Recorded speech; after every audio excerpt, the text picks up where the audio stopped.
All right. We are live. Okay. All right, so first, cheers. Oh, yeah. Cheers. We'll have to find the comments over here. Oh, here we go. Hi, Deja. So we have Donna, Deja, I think Jennifer. Yeah, Penny, Samantha. Hi, guys. Hi. Yeah, Cheers. So welcome to our first Rex by the Bottle. I kind of came up, I mean, I know that other people kind of did this idea, but a lot of people were saying they wanted to see like a live video done with me giving book recommendations, and I definitely didn't want to do it by myself. So I asked Jessie from Reading with Jess and Gwen from Gwendolyn Kensinger. I always try and not mess up your last name. So now just say Gwen. People knew who I am by now. If they don't, like, I don't, yeah, what are you going to do? Yeah. So you guys, I put their channels down below so you guys can check them out. Oh, hi, Trina. Hi, Melissa. I know there's so many people. There are. That's amazing. I'm Samantha, so glad you guys Hannah, Jamie. joined. Yeah. So Jordan. I had said before when I was posting about this on Instagram and stuff that I wasn't sure if we were going to cancel it just because of everything that's happening. But I reached out to different members of like the book community and stuff like that just to make sure. And we just are kind of using this as like an outlet. So I know that self-care is the most important. And I said that earlier. So like if you guys can't watch this like live today, or if you were just hopping on to say hi, like it's going to be recorded and you can see it later. But we're just going to be like literally chilling, drinking, and safe space. Yeah, talking book recommendations. So, Deja's drinking water. Hi, Marcy. Hi, Francesca. Hi, Sylvia. Megan's here. Marcy, Sylvia. Wow. So, Francesca. We actually got a few recommendations sent in ahead of time. So we will start with those ones just because we kind of did a little research or pre-research. We wrote it up. And so if you guys that are watching, if you have answers to the recommendations that we're going to talk about first, feel free to put them in the comments because you guys might have way more recommendations than we do. And then if you're looking for recommendations, also put those in the comments because then we'll work through them and we'll kind of like talk about them and stuff like that. And also let us know what you guys are all drinking. Deja's the only one that said what she was drinking. Water. Good job, Deja. Yeah. I really like the 19 Crimes brand, and I usually get the red blend, but Walmart did not have it, so I was really upset. But I did get their Cabernet Sauvignon, and it's actually pretty good. So the red blend in that one is really good. I'm drinking this. Yeah, how is it's that? It's the one you see all over Instagram, guys. I caved and tried it. It's actually really good. It's like it's supposed to be better like for hangovers, like you can drink more. It's like a more social drink. It has like lower alcohol content than obviously like liquors, but higher than wine. And I am just mixing mine. You don't have to mix it. You can drink it like on the rocks or like whatever, but I'm just mixed mine with some sparkling water. Oh, nice. So really good. This is the citrus flower. I also got the spiced cherry. Ooh. So I love the bottle. And it's great because they sent like a little booklet and they showed like all different kind of ways you can do the cocktails, and then they sent a whole bunch of recipes for like all their different. I'm like, yes. So I think I found like my new thing. Maybe that's awesome. That is, I really want to try it. And what you got, Jessie? I have a Barefoot peach Moscato. Oh, that sounds so good, peach. I wanted something like light and refreshing, so this was what I had. Yeah, this is light too. That's what I like about it. Yeah. Yeah, I had a peach Moscato the other day. It was a different brand than that one, but someone had gifted it to us for like a housewarming gift, and it was so good. Peach sounds so refreshing. It was literally like juice. Yeah, I feel like this was like adult juice, honestly. Yeah, for real though. Yeah. Okay, so let me look through some of these comments here. We've got, Francesca also likes the 19 Crimes. Starbucks. Coffee from Starbucks. Starbucks is one of my favorites. Jordan's like water. Oh, Gatorade. I'm sorry. A month. You only have a month, Gwen. You got it. And let me tell you, once you hit 21, I swear your life goes like 3 times faster. Because I still remember when I was like, oh my gosh, I cannot wait till I'm 21. I cannot wait till I'm 21. And now I'm 28 and I'm like, please, 30, go away, go away. I don't know anything about this Megan. She's drinking Blue Hen Blue by Harvest Ridge, a blueberry red wine. Oh my God. Is that something like local to you? Oh man, blueberry wine sounds good. Cream soda and Jackfire. Tim Hortons iced coffee. You must live. Isn't that Canada? Yeah, I thought so. Yeah. Deja is a child. She said we don't have alcohol in my house, and we got some whiskey. But I gotta wake up. So, Deja, I would crack up so hard to see you drinking whiskey. Oh, cream soda and Jackfire. That sounds good. Ooh, coffee with Bailey's. That sounds love really coffee, good. love Bailey's. And Francesca said that she tagged me on Instagram, for the recommendations. But we're gonna start. We actually got a couple of recommendations on the announcement video. So let's start with that, and then my friend Catherine sent us in some. So let's see. On my video, all of our friends. She's not just your friend. Sorry. Okay, everyone's friend. Sorry, we're all part of the same book club, so we're all friends together. Okay, so it says, maybe I would like some thriller recommendations that have some excellent plot twists and a fast-paced plot. Somehow I'm not into legal thrillers and romance in a thriller novel. So let's see. We're looking for plot twist, fast-paced plot, no legal, no romance. I got this. Okay, so I haven't actually read this book, but someone recommended this book to me, and it sounds really good. It's called Blacktop Wasteland by S.A. Cosby, and it's about a main character. I guess he has the nickname Bug, and he was once known as a getaway driver on the East Coast, but he's kind of like come clean. He's like a husband, father, honest car mechanic. And he decides he's having some like money issues. So he decides to take that one last heist job. So he takes part in a diamond heist to solve his money problems. And then after that, he's going to go straight, no more jobs. I'm just an honest man. But something goes horribly wrong and he's sucked into the grimy underworld. Okay. That sounds so good.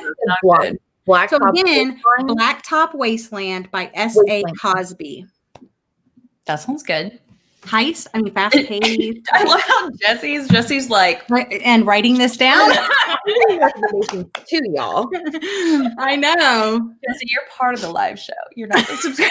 We're supposed to be professionals over here. The thing is, that's when you watch the live show back and then you write everything down. No, I'm just kidding. I'm kidding. I love Jessie. You can write it whenever you want. I don't care.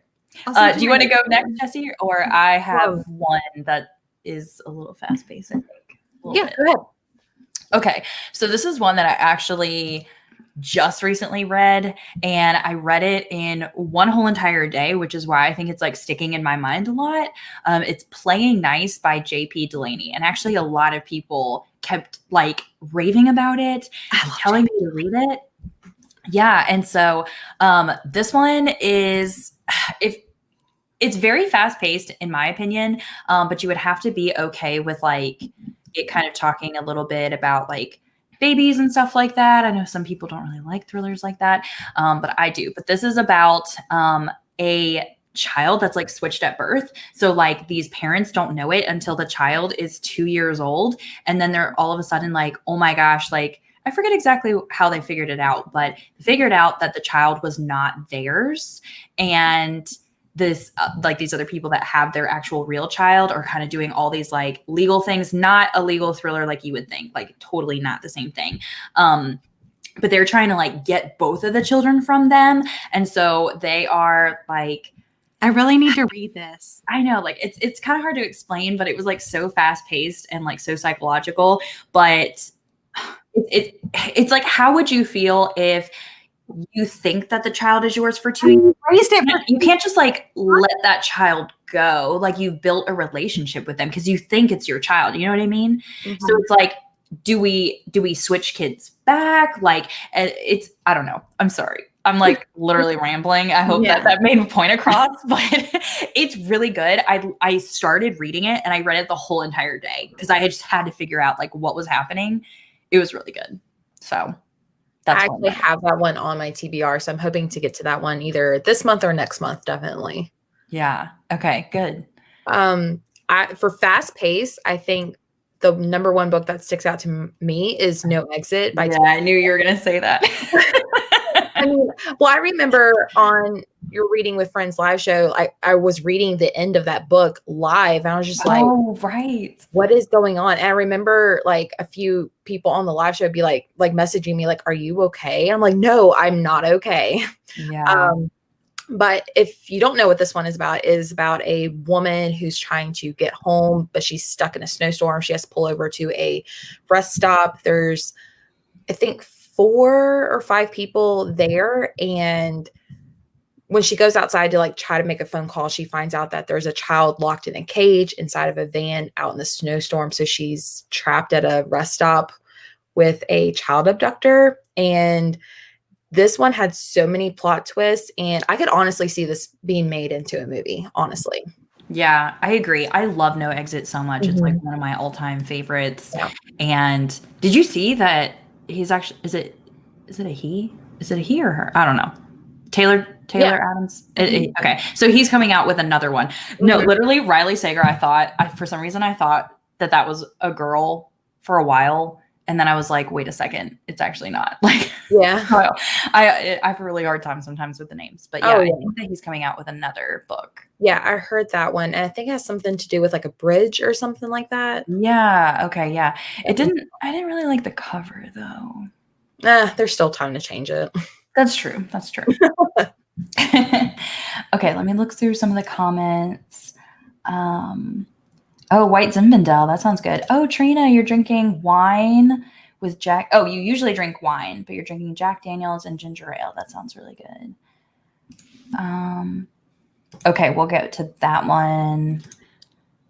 Actually, it's good. Not like I would know because I'm a child. Oh, cinnamon roll. That sounds good. Yeah, No Exit. Someone else said No Exit. Definitely. Oh, you're struggling with J.P. Delaney? So I read... The Perfect Wife is a good one. That's the one that you read. Yeah. I liked that one. But it's not really... It doesn't have like a lot of twists. It's not like that. It's more of like a sci-fi-ish kind of thriller. I didn't think it fit this question, but I really liked that book. I rated it, I think, 4 stars.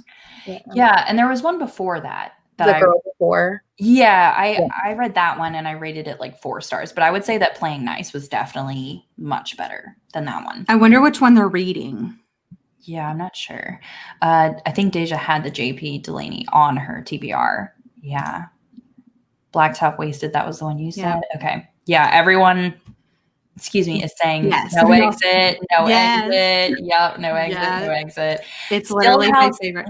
Yes, you are so right. Oh, that's right. That's a good one. It is literally so good. And I read that one in a day too. And I was literally like, It was so good. I took it on Jacqueline's recommendation. Like if she didn't stop recommending me this book, I was going to be like going crazy. So I was like, okay, fine, I'll get it. But I really do want to continue in the series because it was really good. Yeah, that one was really, really good.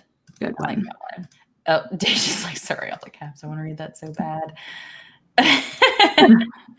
Okay, any other recs for the fast pace? Anyone that you really want to like throw out again before we move on? I don't have any, but Stillhouse Lake was a good one. No Exit, obviously. I was just trying not to be like, I always say no exit. But yeah. So it really is just one of the most, one of the best, like fast-paced ones. Mm-hmm. Okay, so I would love any recommendations you have for thrillers that have a podcast element. They have already read Sadie and The Night Swim. So you're looking for others.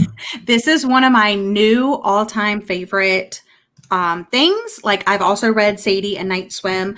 So a new release that's coming out in January 2021. So this month is called If I Disappear by Eliza Jane Brazier.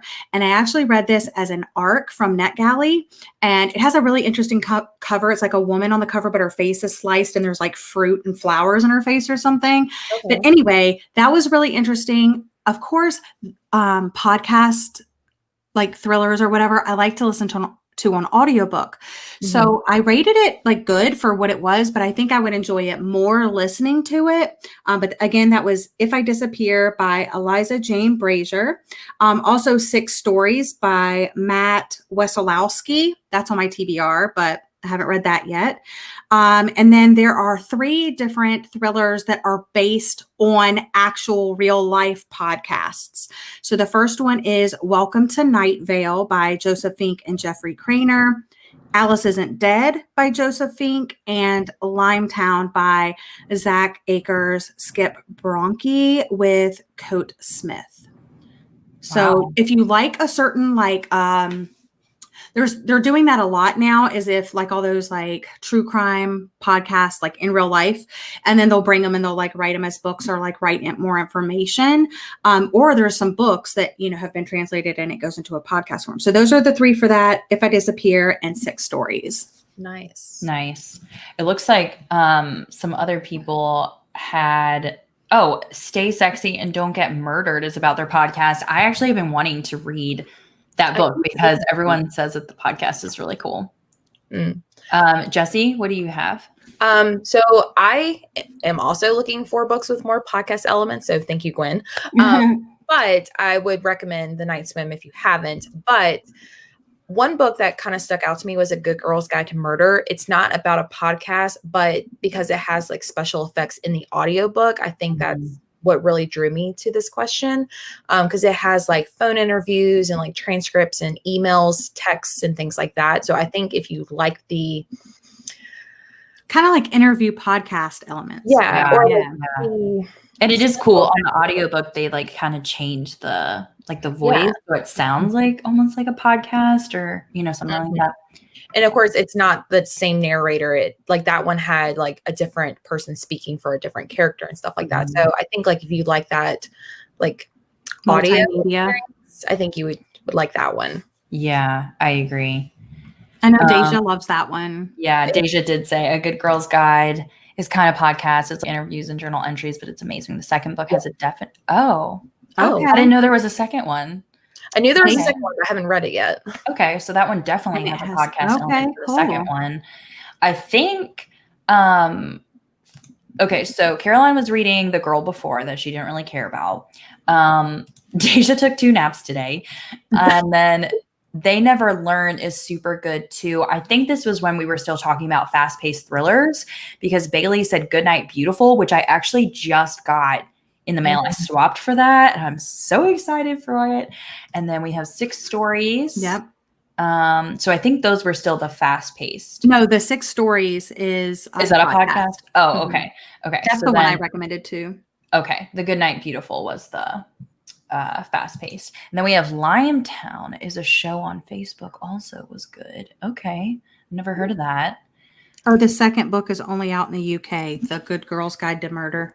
Okay. Okay. So, before I lose Jordan's comment, let me go find Jordan's comment because I think she had a recommendation on it, or like asking us. Okay. I'd like you guys to recommend a book that you've read more than once.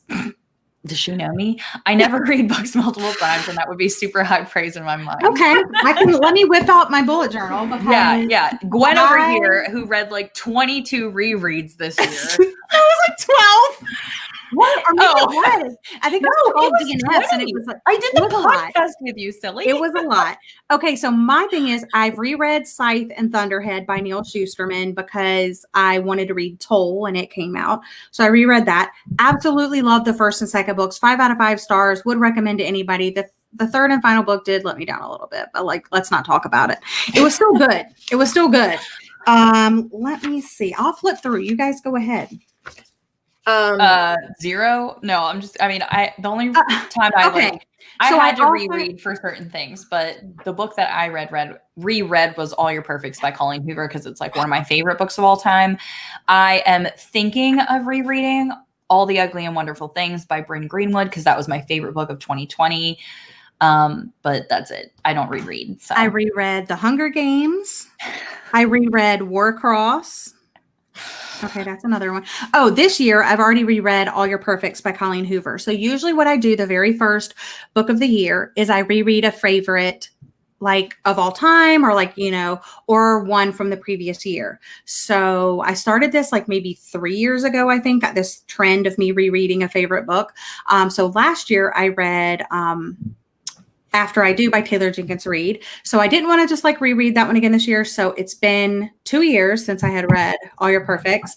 So I decided to do that one this year. And I'm so glad I reread it because like I'd forgotten like a couple of things and I still sobbed like a baby. So there's that. But yeah. Let me see what else I have reread. I was actually thinking about rereading a favorite too as well. I was thinking about rereading Verity by Colleen Hoover, just because it has been a while since I've read that one. But I was also thinking about rereading Behind Closed Doors, just because that one is just so good. Yeah. All three of us love that book. So, but one that I don't typically talk about is Mr. Perfect by Linda Howard. It is a very older book. I think it's from like 2004 maybe, but this one's really good. I think it's more of like a thriller romance, which I actually like that type of genre. But this one's really good. If you haven't read this one, I recommend it. I also did all of the Babysitters Club's books, like books 1 through 8 of the Babysitters Club. And I also do read the graphic novels as well. So I read them back in the day when I was like a kid. And it was like the book series that got me into reading. I could talk about that series forever because it's just so great. But I reread books 1 through 8. I also reread The Last Time I Lied by Riley Sager, which is my favorite Sager book to date. So I figure if you have like an author that you love, you should reread a book that is your favorite of theirs. I think that's a really good thing to do. I'll keep flipping, but yeah. I also want to reread Final Girls. I read that when it first came out. And I know I love it, but I can't remember a lot. So I really want to reread that. So that's another one. Yeah, I liked Final Girls a lot too, but I don't remember much about it. But I think my problem is that I'm thinking about, wow, if I reread this book, I could have read a new book that I loved in that amount of time. I mean, I could have read a book I didn't like also, but at the same, I don't know. It's just really hard for me to reread. And then when I reread All Your Perfects, I didn't love it as much because I was like, oh, I already know what happens. Oh, I already know what happens. Oh, I already know what happens. And I think that my love of books, that's why I love thrillers a lot, is the fact that I don't know what's going to happen. And so that's like kind of like what fuels the fire for me to read. I don't know. Yeah, I get that. I think that's why I do return to ones that I know were favorites, like at the beginning of the year. Cause like a lot of people, they're like, they get this really big stress thing, like what's going to be my first book of the year. And then they think if they read a bad book for the first book of the year, that it like sets the tone for the rest of the year. And I kind of used to think that too. So I was like, screw it. I'm reading something that I know that I like. So, and then, like I said, I do reread, if I'm doing a series and it's been a while, I'll go back and read the other books in the series. Yeah. Going back to Final Girls, I didn't read that one as an audiobook. So if I do reread that one, I want to read that as an audiobook. So it's kind of like a different experience. So yeah, that's true. Yeah. That would be a good experience then, doing it with And then I do want to reread the one that I recommended for the podcast elements, If I Disappear, because I read it as an ARC. And I know that the finished copy will probably be just a tad more polished. And a part of reading the ARC I had an issue with, like the reason why I took off some stars, is because I almost didn't believe that it was really a podcast person that had went missing. I was like, is this girl making this up? Because I didn't have the different voices. You know what I'm saying? So I feel like the audiobook would be really good to listen to. So I'm kind of waiting for that, to reread that. And I also want to reread The Giver, because I've always said that is my favorite book of all time, but I've only read it like once. But is so I know. And it's like really, really short. So Bailey said, I reread everything by Jenny Lawson and Know My Name by Chanel Miller. I just read Know My Name last month. And yeah, I could totally just see got that from the library. Yeah. And someone gifted it to me for Christmas. Reading All Your Perfects. We love Scythe and Trina. I think Cersei is Trina's like favorite book of all time. I think so. Good. I'm glad that you have those on your shelf. Okay, Jordan. So I know that you want to read this, but you also have a little girl, so you might not like it. You're really going to have to go in with an open mind. Yeah, you're really going to have to go in with an open mind. Yeah. Especially having like, a 1-year-old daughter, like Jordan's going to be like, no, I'm going to murder him. Oh, Deja, I really hope you like All the Ugly and Wonderful Things. You need to read it, so I know. Usually books that have a lot of details are good for rereads. It's why a lot of fantasy readers reread a lot. I think, and that's probably why I don't reread a lot, because who rereads thrillers? I mean, yeah, like mine are pretty much romance that I reread or something like that, or contemporary, or yeah. A book I've read more than once is A House for Happy Mothers, The Nightingale, Miracle Creek. Cool. I actually haven't read any of those. I think Miracle Creek's on my TBR. Yeah. I reread 10 Tiny Breaths by K.A. Tucker. I actually have He Will Be My Ruin by K.A. Tucker. I haven't read it yet. Have you read it, Jessie? Because that's a romance thriller. Okay. I did. I liked that it was a romance thriller, but was it like mind-blowing? No. I think it's just I read so many thrillers, but it was good. I think you would enjoy it. I think you would rate it 4 stars. Okay. Ooh. I'll give it a 5 stars. Let me just put it that way. I plan on rereading a few I haven't read in a while. Oh yeah, All the Ugly and Wonderful Things, and A Man Called, is it Uwe? Uwe, yeah. Yeah. Final Girls would be a good reread. Especially like you said on audio. Hi, Jennifer. Hi. Yes, everyone else loves The Last Time I Lied. I would reread The 7.5 Deaths of Evelyn Hardcastle, because you did it. Yeah, okay. I guess if I reread something, it would be I'm Thinking of Ending Things by Ian Reid, because I was supposed to reread it. And I was like, don't got time for this. I'm going to reread it. And I mean, after I thought about it and did a little more research, I was like, okay, that's what happened. Yeah. I'm so glad that all these people are living All the Ugly and Wonderful Things. Can you all please recommend books that give Sherlock Holmes vibes or detective-ish? That's probably you, Gwen, because I don't read detective. Okay, so I'm going to lump this in with someone else that sent in a pre-thing. So who was it that asked? Ravenous Reads. Yes, Ravenous Reads asked, I would like some recs for more quiet mysteries. They really love Agatha Christie, so maybe something that reminds me of her writing style. I do not like Agatha Christie's writing. I've tried it, several different novels, not for me. But ones that I think have that more like quiet mystery or like detective vibes, Hunting Party by Lucy Fowley. It's a crime committed in an isolated setting. There's layered tension among the group, and it's a locked room mystery. Then there is this author that has been recommended to me a lot, and it's kind of like my last recommendation for this. But the author is it's named Anthony Horowitz. I'll put it in the chat in just a second. But he does European detective stories in the English countryside. There's quirky characters, and there's lots of references to the mystery genre, like in his books. So I'll put his name in there. Nice. Do you have any, Jessie? I do have one that sticks out. It's called Dead Ringer by Kate Kessler. I will say this, it has a lot of trigger warnings. I wouldn't say like Karen Slaughter amount, but there's pretty much a lot. But you're following a detective who's also looking for her twin sister. And again, this book is so messed up. And yeah, I really liked it. I think I gave it like 4.5 stars. I read it right before I started like Bookstagram and YouTube and stuff like that. So it's been a while, but I really liked it. And you're trying to figure out like who did it. And yeah. Oh, also someone else already said this, but the 7.5 Deaths of Evelyn Hardcastle by Stuart Turton, atmospheric locked room mystery. That might be another good one. Yeah. So probably like any like Clue vibes might be good, because you're trying to figure out like who done it. So maybe like the guest list. Yeah, I was saying thinking about it's not really a detective, so just let's throw that out there about the guest list. But it has multiple people, secluded area, and yeah. So anything kind of like mystery, clue, multiple people trying to figure it out. Classic whodunit stories is what I think of. I also just finished An Unwanted Guest, which was very similar. So if you like clue vibes in a secluded area, that's another one. Yeah, those locked room mysteries are And I think those are the ones I usually don't like the most. I was looking through my list and I don't have any recommendations. I know that I know that Spencer from Intentionally Bookish, she Mhm. reads a lot of cozy mysteries, and I think she has a specific video for locked room mysteries. So if you're looking, go to Spencer's channel. Her channel is Intentionally Bookish.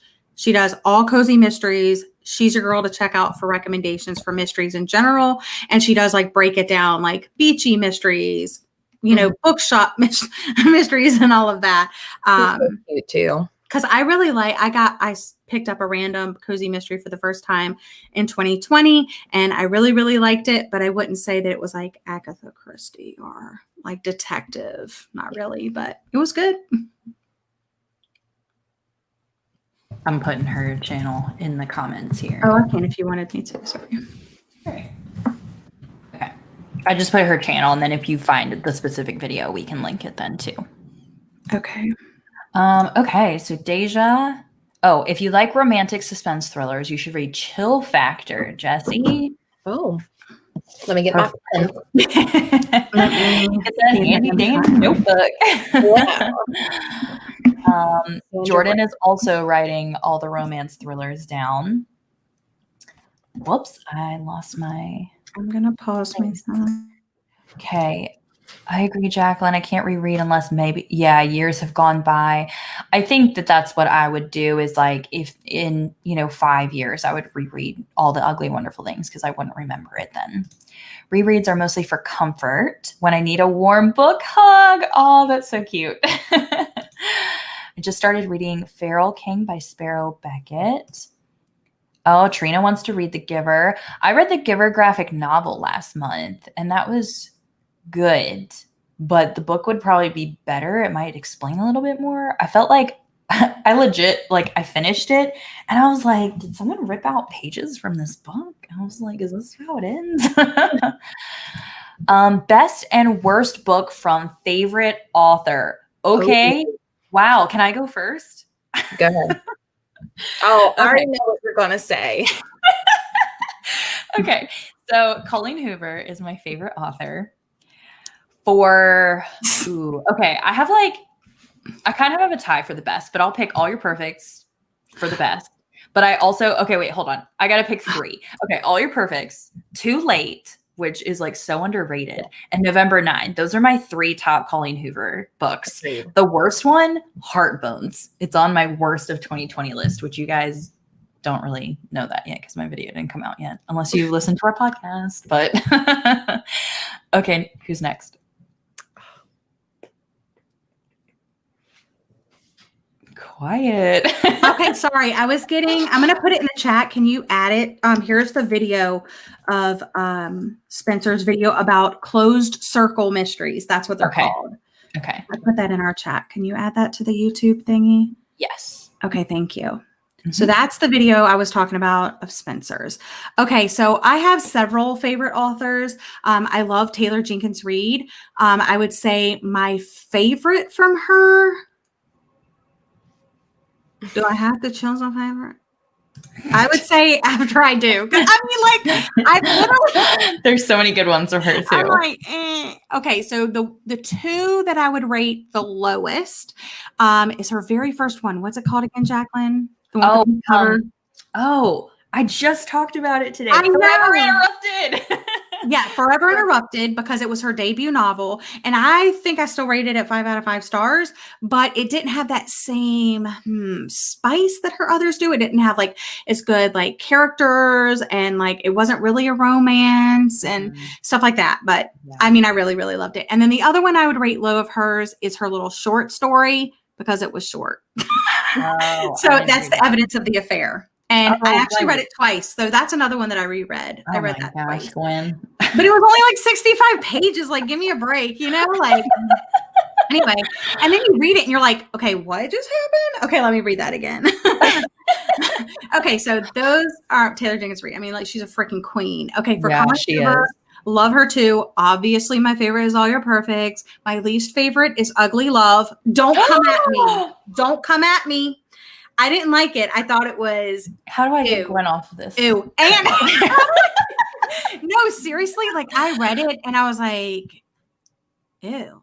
What? Stop it. Oh It's the my only- I had a copy and I gosh. like unhauled that shit. So Oh, there's that. I Just got that for throwing it out Christmas there. and I'm so excited. Right, right. Okay. My third favorite author is Riley Sager.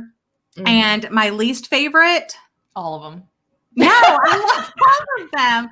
My favorite is The Last Time I Lied. I mean, Yeah. I think it all goes back to like when I originally read it at my parents in a cabin in the woods and like, whatever. So I really love that one. The one that I liked the least, I guess I would probably say, I don't know. What's the one with the purple cover? Lock every door. Yeah, that one wasn't so great, but it's been a while since I read Final Girls. Worst, in my opinion. Yeah, I mean, it had such potential, but then at the same time, I think I still rated it 5 stars or 4 stars. Oh my gosh, Gwen. But What did we talk about? this was years ago. Gwen's like 20 stars. 2021 is a new Gwen, okay? Back off. Okay, so we all know I rate books too high, whatever. But no, that one, it just, the ending was just kind of like cheese, and I was like, ugh, no. So Yeah. those are my answers. All right, Jessie.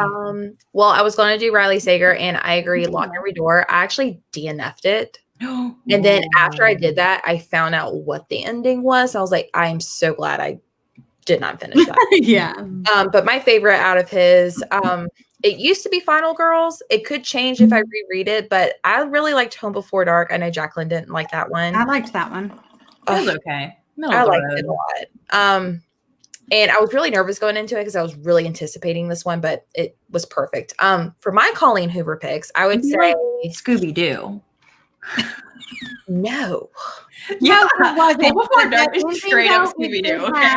It did have some cheese at the end there, just saying. But go ahead. But Gwen still rated it 5 stars. No, I didn't. I didn't. Oh, rate it 5 stars. okay. It was a 4.75. It was a 4.99. Oh, No, okay. I can see what you liked about it though, Jessie. Like, Yeah. I mean, yeah. My Colleen Hoover picks would have to be all your perfects, November 9, and I agree with Too Late. I feel like it's underrated. It's very dark, so if you do decide to read it, Oh yeah, I read that. It's like a thriller romance though. Like Yeah. to me, it's more of a thriller romance than Verity is. I liked it way better than Verity. Verity was really good though. And I'm just gonna say that Layla like was so crazy. It's Layla? literally sitting here looking Yeah, at me. she still haven't read it. No. It was crazy. I don't know what to think about that one. Like I loved it, but like I also like can't give it 5 stars. I don't know what it is, but I know a lot of people 4.75. No, you don't need 5 stars. It was my my least favorite year. would have to be It Ends With Us, and I know people love that one. But to be honest, it's all the Ellen DeGeneres references that just like killed it for me. So that's just my opinion. That was my first read of Colleen Hoover's. Really? And so I remember I rated it 5 stars back then, but that was before I wrote reviews. So I literally like don't even remember it much. And so that's why I hardly ever put it in my top favorites, because I don't remember what I liked about it or what I would have disliked about it if I like read it again. So maybe that is one I should reread so I know what to say about it. Yeah, it's You're shocking. gonna reread something? Well, when I know. say that, it's kind of like a joke. That's what I was like. How much wine have you been drinking over there? Only 1 glass, but I'm telling Oh my you, God. it's hitting. This is hitting. And then one more author. I've only read 2 of her books, but Liv Constantine. Mm-hmm. I loved The Last Mrs. Parrish. Hated The Wife Stalker. I haven't read that yet, but after hearing you say that, It's kind of like, The Wife Upstairs. I feel like that was a way better version of it, even though it's different. But The Wife Stalker was not it. Okay, Jordan, now I want to read even more. Oh, yeah. Let's see. Let's go through it. House in the Sky is also a great reread. Lady Sherlock. a Lady Trust series. Yeah. First book is called A Study in Scarlet Women. Yeah. Okay. Oh, the Stalking the Jack Ripper series. I didn't really know. Oh, yay. Okay, that's what you put. Okay. Ooh, that person, she just looked in the Cozy Mystery. Julie genre. Ann Lindsay. Okay. Okay. She She writes writes. under Bree Baker and Julie Chase. Okay. I hope people read the comments when they watch this video back. I think they can still see like live comments and stuff. Yeah. I want to reread Me and Emma. Oh, I just finished Pretty Girls. Like, yes, Pretty Girls is so good. And especially you love like true crime, Deja. I think that's one that I might have to reread because like everybody talks about like how graphic it was and like how triggering, like how many trigger warnings are and stuff. And like when I look back at it, I'm like, was it?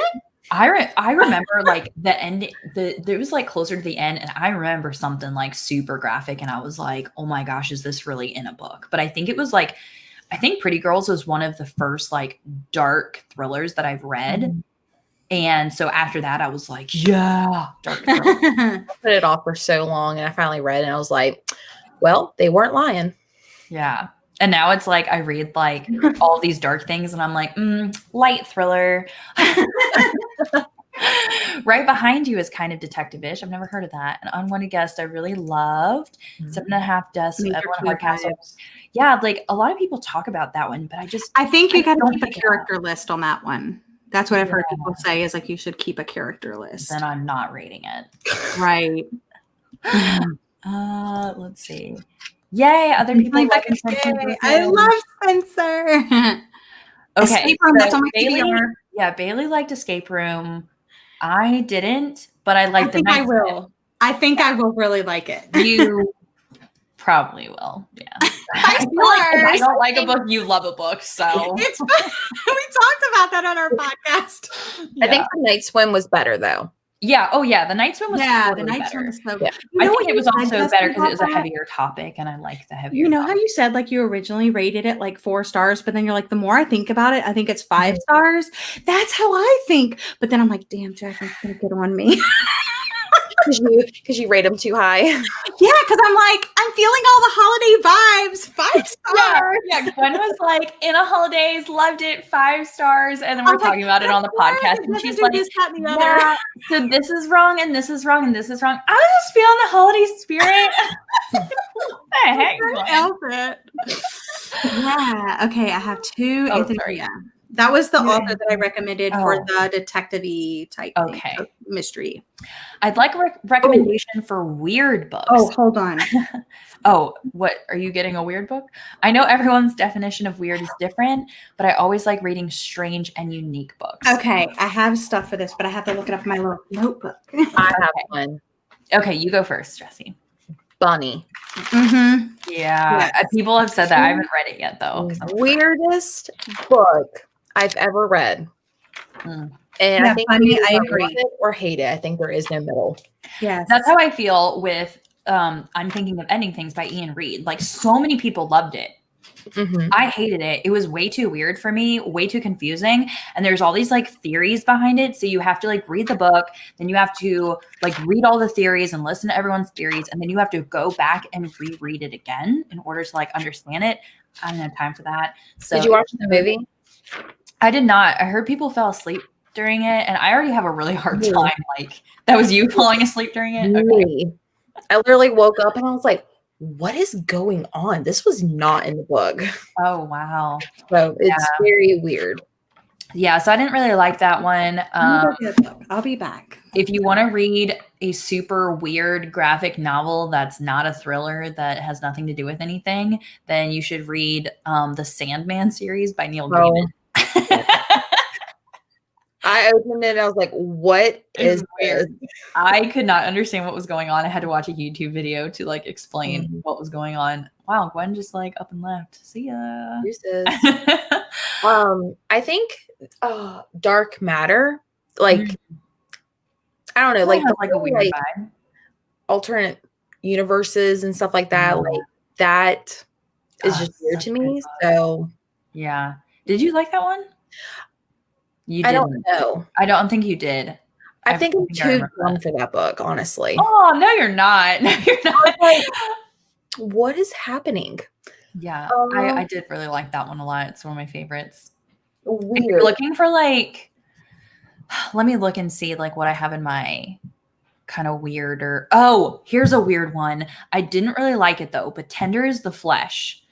It was about yeah. like cannibalism, but it was translated from Spanish. So like Jessie said, she felt dumb reading Dark Matter. Well, I felt like I totally was like too stupid to understand like the language barrier in this one.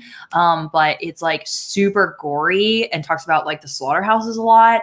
I think Marcy also really liked it. Marcy was on here earlier. So this is weird. Fever Dream. That has a weird title. It sounds weird. Yeah, and the cover is really weird. But this is a really short one too. So I mean, it's like the size of my hand. So this one is really weird. It's the unique style, the quick pace rhythm, and the amazingly wise and compact storytelling create a special novel that will stay on your mind long after you put this book down. So, and it's like kind of like that on the inside. And then another weird one, and I've heard that this author just writes weird stuff, and Kelly Link. So Stranger Things Happen. This is a collection of short stories, and I couldn't make it past the first one. So I haven't tried it after that. I may just need to skip around. I usually don't like to skip around in short story collections, but I think I'm going to have to do this one. This is her first collection, and it takes on fairy tales and cautionary tales, dictators, extraterrestrials, amnesiacs, and readers into a strange new territory. The girl detective goes to the underworld to solve the case of the tap dancing bank robbers. A honeymoon couple participate in an apocalyptic beauty pageant. Sexy blonde aliens invade New York City. A young girl learns how to make herself disappear. Weird. Yeah. Kelly Link. I've heard that about that author. I thought this one was kind of weird, but The Grown Up by Gillian Flynn. Flynn. It's like 70 pages, but I was just like, what is happening? Oh, I love that one. And like the very first page, I was like, okay. Yeah. If you want to read a weird like incest book, Forbidden by Tabitha Suzuma, is that how you say it? I think. So it's literally about like a brother and sister, like actual blood brother and sister, and it's pretty like dark and disturbing just because like these children were kind of like raising their own siblings because the mother like wasn't really present. Oh, Catherine House is a good one. Okay. Yeah. And I read that and I really, really liked it. Good. I heard that one was weird too. Yeah. Oh, Burner Bodies Down by Rory Power. Fever Dreams was weird. Let's see. Yeah. Let's see. Okay. How about a more adult recommendation for someone who enjoyed Cassandra Clare or Mortal Instruments? That's not me. The Fever series by Karen Marie Moning. I think that's how you say her name. Because it's like, it's kind of, I don't know how to describe. I've only read the first two books. I think the first one was called Fever, I think. But it's the Fever series by her. So that's the only one I really have. Man, that makes such a cool noise. Did you hear that? Let's do it. I popped it open. Hold on. Oh my gosh. What if that'd be cool if we put that in a podcast. I know. Let me try. Oh my gosh. So cute. I don't really have any recommendations because I don't know. I wasn't like a big Mortal Instruments fan. I know there's like a huge following for that. Oh, Yellow Wallpaper is weird. That's a short story, and that's for you can read that for free online. Yeah, you told me about that one. Okay, the first book, sorry, the Fever series by Karen Marie Moning. The first one is called Dark Fever. The second one is called Blood Fever. And then I think the third one is called Fae Fever. So it has like Fae and stuff like that in it. And she like goes to Ireland. It's been a while. Sorry. I don't know where she goes, but she goes somewhere to look for her sister, and yeah, things happen. It was also weird. Another weird one is Pines by Blake Crouch. Yes. I haven't read that, but I watched that like mini series. Yeah. That was weird. Yeah. So it again kind of has that like weird alternate reality type of thing going on because he like wakes up and he's in this like town. So that's like Dark Matter kind of too. Did y'all say that? I saw that in the comments. Yeah. For the adult recommendations, I don't read fantasy, so I've never actually read like Mortal Instruments or any Cassandra Clare. Yeah. We'll have to bring a fantasy person in here and for next time for the fantasy lovers. Turn of the Key, and worst one is One by One. Oh my gosh. I would say if I was saying Ruth Ware, I didn't read all of them, but my favorite was Woman in Cabin 10, and the worst one was The Turn of the Key. I've only read both of those that were mentioned, and I hated both of them. Yeah, you hated both. Yeah. Ruth Ware, I just think is not for me. Same. So I'm not going to read any more Ruth Ware. I'm holding out hope. I can't believe Jordan and I like different books. Jordan's probably not going to like All the Ugly and Wonderful Things then. No. There's a booktuber, Lala reads. She's all about weird books. Oh, I've never heard of Lala reads. Okay. I just read that and wanted to cry. I loved Ugly Love. Ha! Boom. One for me and Jessie. I will say, I feel like that one's probably her smuttiest one that I've read, but I think it's because it's like a friends with benefits trope. Yeah. So if you like the smut, I would recommend that one. Oh yeah, I loved Layla. No idea what Jackie's gonna do. I know, we're all wondering. Are you doing a spoiler vlog for Layla? Yeah, I think I wanted to. Okay, because I want to watch it. Yeah, me too. Okay. Because I wish I would have done a spoiler vlog for it, because I was like, half the time I was like, what am I actually reading right now?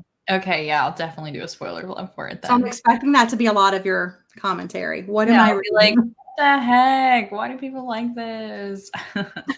There's one scene / description that messed me up from Pretty Girls. It was the scene with the pictures, if y'all know what I'm talking about. Mm-hmm. I don't know if that's the same one that I'm thinking of. We'll have to talk later. DM. I think you mentioned No Exit at the beginning, and I love that book. Do you know any similar books? No. Sorry. Yeah, there is literally.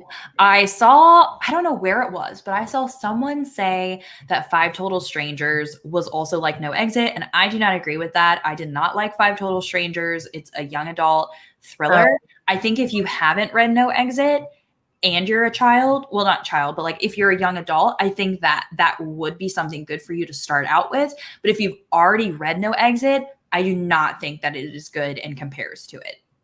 That's my opinion. Yeah. Gwen, have you read Cover Your Tracks yet? No, that's on my TBR for this month. Because that has like a snowy scene survival. Yeah, that Penny got me that. So I'm gonna read that this month. So I will report back. Okay. But yeah, I haven't found anything that compares to No Exit. Sorry. Yeah. It's because okay. It is. Night Swim is really good. Yeah, I agree that Night Swim was better. Follow Me. I hate when you read like the best book first and then you have to go back and you're like, nothing compares. Yeah. Follow Me to the Ground. Is so I saw the cover of that. They did that in that weird. Okay. Oh, that's a good Behind Her Eyes. Yeah, that's weird. Super weird. I did not like it, but everyone loves it. Yeah. I loved it. Oh my gosh, now people are yelling, I'm obsessed with I'm thinking of ending things. Yeah, that's a good weird book. I loved it too. I loved Catherine. Oh my gosh, Marcy. How do you like this? Oh yeah, DNF'd Bunny, disliked Bunny. I'm with you guys. Behind Her Eyes. Yeah, Bunny, really weird. I didn't think I was going to like Dark Matter, but it was good. Yeah. No, it wasn't. It was weird. Burn Our Bodies Down. Paranesia. Oh, the Only Good Indians? I have that book. Yeah. Oh, I hope it's weird in a good way. Have y'all read Skinny Dip? Guy tried to kill his wife mostly from her perspective. That sounds good. I'm going to write it down. Yeah. I feel like there's way too much going on there. I want to read Bunny. Everyone I ask says it's strange. Yeah, that's how I feel too. Any recommendations on thrillers that keep you guessing to the very end or with a shocking ending? Behind Her Eyes. Bro. Yeah. I gotta look. I would say The Silent Patient. That one did have a twist. I had to like half an hour to like figure out what was happening before I finished the book. Yeah, I would say so. This isn't my like all-time favorite thriller, but I gave it 4. Well, I think I gave it 3.5 technically. But The Marriage Lie by Kimberly Bell. The ending was like the whole point to read the book. The ending was pretty shocking and really good to me. I'd say that pretty much like all of Riley Sager's books are kind of like that a little bit. Some people say that they can predict this stuff, but I think they're lying. But anyway, so I think all of his are pretty much. Maybe I just watched a lot of Scooby-Doo. I have one that not a lot of people talk about. It's called Mine by J.L. Butler. It is about a divorce attorney. Well, I think that's what they're called. It's a British book, but she's a divorce attorney and she takes on her case right before she's getting this big promotion, and she ends up having this fling with him while he's trying to get divorced, and she's representing him. Well, she thinks she sees something that makes her think that he killed his wife because she goes missing and no one can find him. But then she also wakes up the next morning and her hands are covered in blood or something like that. Oh, That was a wow. really good one. I really recommend that one. That does sound really good. Mm-hmm. Oh, I would say, well, going back on the weird books really quick, I would say that My Sister the Serial Killer was a little weird. I really liked it. But it does have that like really weird vibe of like a sister is really murdering and then the other sister is like cleaning up, and then like the end was like it ended weird because you were like, what? So that was a weird book if we go back to that one. But sorry, shocking endings. I'm still looking for some. I know. Let me look at my Goodreads. Yeah. I liked Little Secrets by Jennifer Hillier. I kind of saw the plot coming, but I different scenarios in my head. Yeah. So I wouldn't say the variant, but The Wife Upstairs by Rachel Hawkins is a good one. I just read that. I would say The Last Mrs. Parrish. I was listening to it on audiobook and I was like, oh my gosh, I want to listen to more. And I was like, I had to go to work and stuff. And I was like, all I want to do is keep listening. I know. And Layla by Colleen Hoover. That's another, I mean, it's not a thriller. Layla by Colleen Hoover. It's like a paranormal romance, but it does have like thrilling elements, I think a little bit low key. And that one keeps you guessing until the very end. I would say also for the weird book and for kind of a shocking ending is The Long Walk, technically by Stephen King, but he wrote under Richard Bachman at the time. Definitely very weird. It's about these boys that are on this like long walk and they literally have to walk until there's only one last standing. So it's like days and days and days of walking. You can't like stop at all to like pee or anything. Really weird. But also the ending, like I was like, okay, how is this even going to end? Like what is going to happen? Really weird. And another weird / the ending was like, what is The Chrysalis by Brendan Deenan? It's about this couple that moves out of the city and moves to like the suburbs. And there's like this chrysalis in the basement. That was really weird. Let me see what else. I liked Jar of Hearts as well. I know Jacqueline didn't. You DNF'd it, right?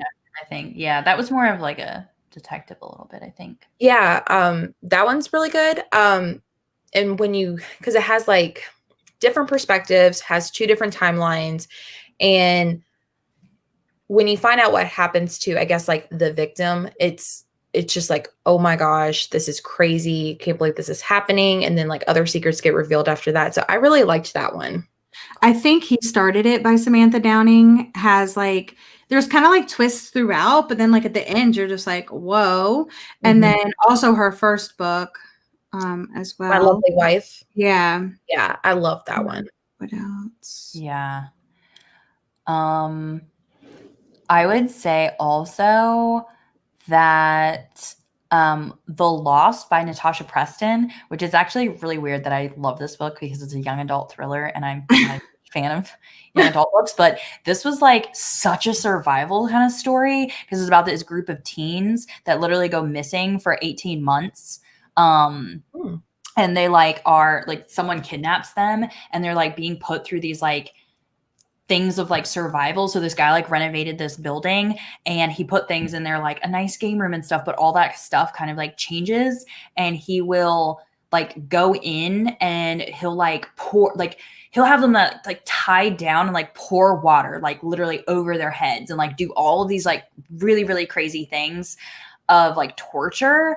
And I remember like reading it. I think I read it all in one day and I was like, oh my gosh, what is going to happen to these teens? Like, how are they going to get out of here? Like, who is going to save them? That sounds like small movies or something like that. Yeah, it was so good. It was really good. It was almost like, Pretty Little Liars kind of, where it's like torture and like the one episode where they're like kind of locked in the little house thingy. Dollhouse. Yeah. Oh, I think the one by John Mars, kind of the ending is a little shocking.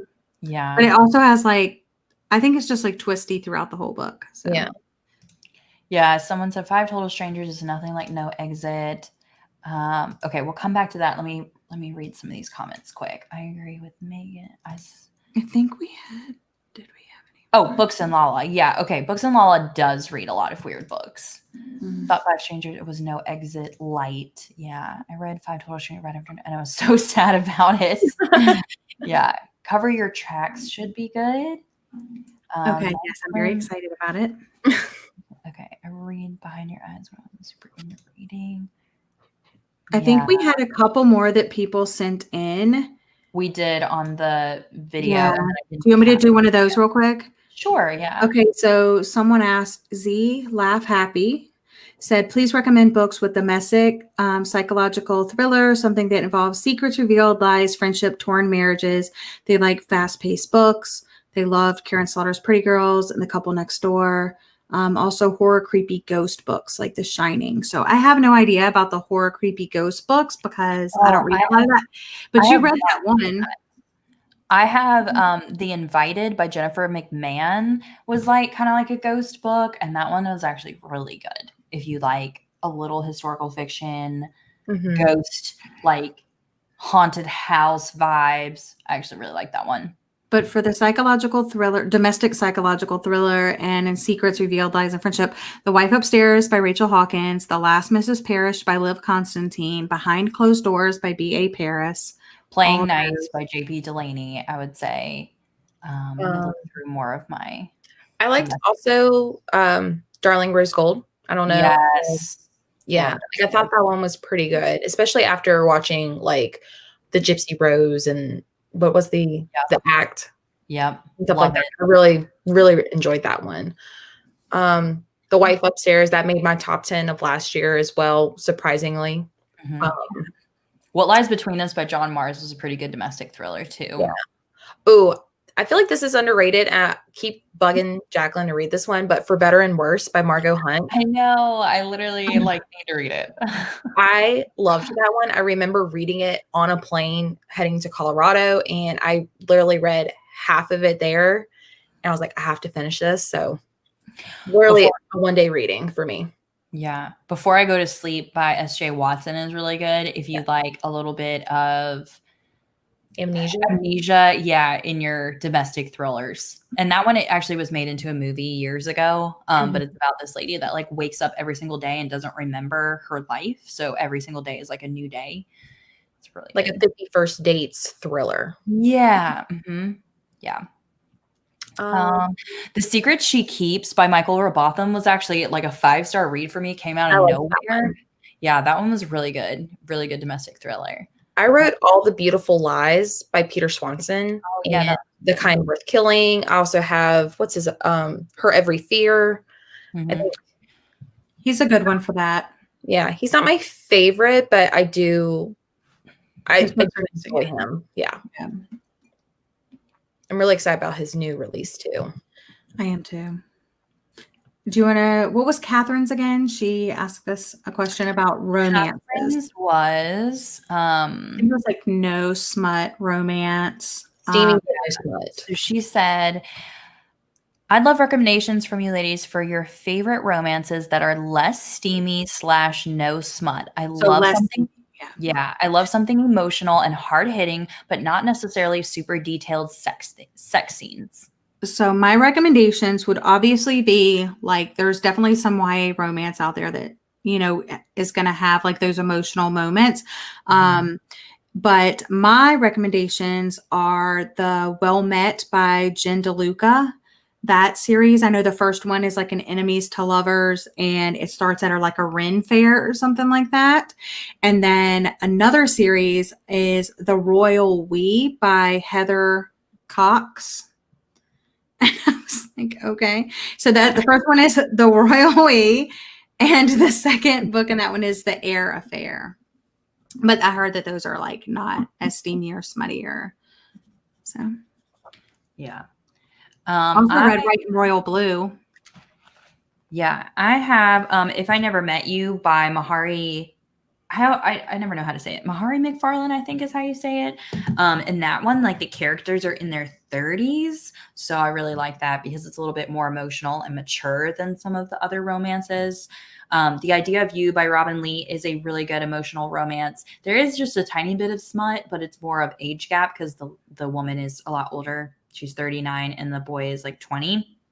Then super emotional, Eleanor and Gray by Brittany C. Cherry. I love that book so much. And that one, I cried my eyes out. I have I think I have a spoiler vlog with me literally like crying.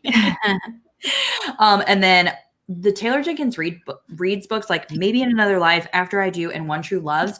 All of those are super emotional. And I don't remember like there being really any smut in those. So those are all really good picks. Yeah. And then the only Christina Lauren book, well, not only, I guess there's kind of two Christina Lauren books, Josh and Hazel's Guide to Not Dating. I don't remember there being a lot of smut, but it wasn't super emotional. It was more just like happy-go-lucky. And the Unhoneymooners, I think there was a little bit, but it was more like funny and happy-go-lucky. So those two aren't like emotional. I also think that Jasmine Gilroy, she writes a lot of like, I think hers is like let me look it up, but I think she's one that writes stuff that doesn't really have, like, I know one's called The Proposal, The Wedding Party, The Proposal, things like that. I don't remember there being like any smut or like super steamy scenes. I mean, I wish there were, but yeah, I think it was lacking a little bit. But yeah, I really like her books. Yeah. Oh, I was like, when you said you sent me the like Spencer's video in the chat, I like didn't know what chat you were talking about. I found the chat. Okay. So those of you that were waiting for Spencer's video. My God. I said our person.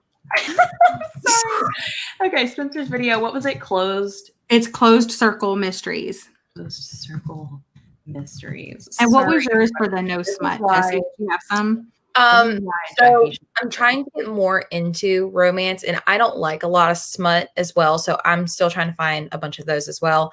But I mean, going back to Colleen Hoover, I would say All Your Perfects in November 9. I don't really remember a lot of smut going into that. No smut. And I think Layla had I don't think it really did a lot, but there was a lot, but and then I like the Heartstoppers graphic novel series. Oh, that's a good one. And I love it. I want volume 3 like so bad. But if you're into graphic novels, I would recommend Heartstopper, and it's super fast, quick read. You can read it in that one. Don't read Saga by Brian K. Vaughan because that has a lot. It's like the opposite. Oh yeah, people told me to read Saga. They said it was really good. Okay, so the only book that I think is like serial killer perspective is like You, even though he's not like a serial killer. But that's the vibes you get, you know. And then like you watch the movie, and you're like, maybe he is a serial killer. I don't know.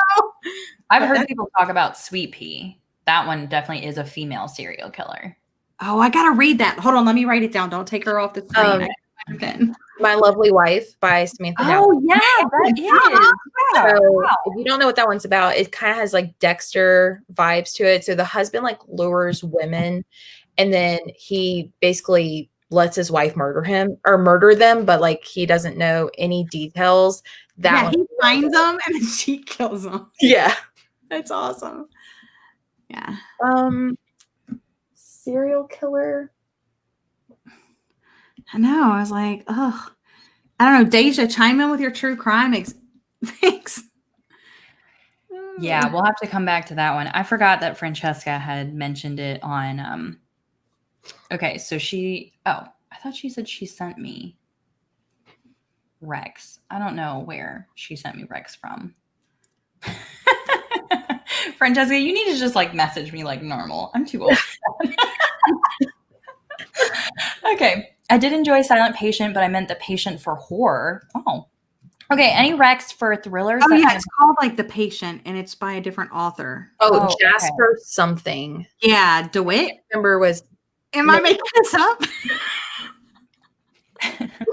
I don't even know what you're talking about. Any Rex for thrillers that have an exciting ride, like regardless of the ending, I like when a book keeps me captivated the whole way through, leaving breadcrumbs along the way. I would say that The Guest List by Lucy Vale. Yeah, that one's good. Yeah. I would say like the The Southern One. Book Club's guide to slaying vampires was pretty good, like leaving little breadcrumbs and stuff. Yeah, and The One by John Mars. By John Mars, yeah. Oh, that one has a serial killer as well, right? Oh, yeah, it does. But like one of the perspectives Oh. is serial killer. Yes. Right, Good point. right. Yeah. Nice catch, Jessie. I would say that Allegedly by Tiffany D. Jackson. So this one is a young adult thriller, but I did rate it like really high. I was so impressed by it, and I listened to the audiobook, but I was so intrigued by the whole entire story. The Cabin at the End of the World. Oh yeah, that one's good too. That was cray. Yeah. I would say Bird Box and Mallory. Yeah. I mean, I like movies. Freaking love those books so much. They're so good. Here's Deja. I know a lot of people don't like legal thrillers usually, but I do. We know. So do you all have any legal thrillers you recommend? Oh. We're like, we don't like legal thrillers either. A Good Marriage would be a good recommendation. What? A Good Marriage Oh, I don't think I read that. by Kimberly McCreek. Oh. She's representing Oh, I her didn't- husband who- Yeah, and there's another one. Hold on, that made me think of one. It's by so yeah, I think that would be a good one. Hold on, let me find it. We're There's like also Deja one- Online show. 13, I think, where the serial killer is in the jury box. Oh yeah, I totally DNF'd that. Well, But yes, yeah, the serial killer is in the jury box for that one. Yeah, Oh. Deja, you might actually really like that one. Okay, The X by Alifair Burke. It's like an attorney is representing her ex. Mm. So that was interesting. you could also go back to Mine by J.L. Butler because it has to deal with like a divorce attorney as well. Mm-hmm. And then sorry to like change subject, but the last question about like an exciting ride. I'm currently reading His and Hers by Alice Feeney. Everyone is like raving about that. It's really good. If you do read it, get the audiobook because you I have heard they like chapters. muffled voice. Yeah, like you have like the killer talking, but you can't tell if it's a boy or a girl or Ooh, yeah. So I'm really enjoying it. I'm about 60% into it. So nice. So the ex, going back to that, it says, after agreeing to defend her ex-fiance when he is arrested for a triple homicide, top criminal lawyer Olivia Randall begins to have doubts as the evidence mounts against him. I read that one. So that was pretty good. I definitely want to check out more by that author as well. Miracle Creek is a legal thriller too. Yes. I have heard that. I just I've heard haven't read that. it yet. I haven't read it yet, but Christine said something about The Sound of Gravel. Jacqueline, I finished Sound of Gravel today and I cried like your video. I couldn't stop saying yes. Oh my gosh. Love that book so much. Also, do y'all have anything similar to Pretty Girls? Dark, triggering, and disturbing. Yes. I think she's read, but I don't know if Deja's read this, but The Butterfly Garden by Dot Hutchinson. Mhm. That was really dark and twisted. That and like if you want to stay with Karen Slaughter, The Good Daughter, it's not as good as Pretty Girls, but it was still pretty solid and it was really dark still too. There's a series, I think it's 4 books. So it's the first book is called It Takes One, but it's by Kate Kessler, who is also the author of Dead Ringer that I mentioned. And both, I mean, the whole series is messed up. The Dead Ringer book is really disturbing and twisted. So I would definitely recommend those. And I would recommend the Roanoke Girls too. Because that has The Roanoke Girls, yeah. Mhm. And I would, let's go back to Stillhouse Lake. I think that Deja would really like Stillhouse Lake a lot if she actually read it. Yeah. I remember reading this, but I cannot remember how it ends. But it's been so long ago. So I think I need to reread the first book. And then Which there's one? this one, Stillhouse it's Lake? called, I Yeah. haven't read it, but it's called Now You're One of Us. And the author is ASA is the first name. So Asa or Asa or I'll write it in the comment, the message for you, Deja. But it says that after accepting an arranged marriage, the main character goes to live with her husband and his large extended family made up of 4 generations. At first, they seem like the perfect family to marry into, but then she quickly discovers that there are dark secrets lying beneath the surface of the cheerful exterior. Nice. Another, when we go back to weird books, I scrolled further down on my Goodreads. A House at the Bottom of the Lake is really weird. Yes. And also, what was the other one I just saw? Oh, The Water Cure. I don't recommend it. I only give it 2 stars, but The Water Cure is super weird. It's by Sophie McIntosh. It's weird. And then also Mudvayne by Taryn Fisher is also really weird. That's on my TBR. Do you think I'd like it? Yeah, I think so. Taryn Fisher writes, in my opinion, she writes very kind of like a little poetically, especially in Mudvayne. And even her romance novels, I literally don't understand a word that she is saying, and you would probably love it. Okay. Yeah. Stephen King's Elevation is a weird book too. I must have read a lot of weird books in this 1 year I'm in. Bailey also said Brother by Anaya Alborn is really dark. I 100% agree. That one's really, really dark and twisted. Yeah. Oh, bye, Marcy. Bye, Marcy. That was at 8:59. That was a long time ago. Sorry. Oh. We're trying to catch up here. Bye, Marcy, an hour ago. No. Yeah, bye.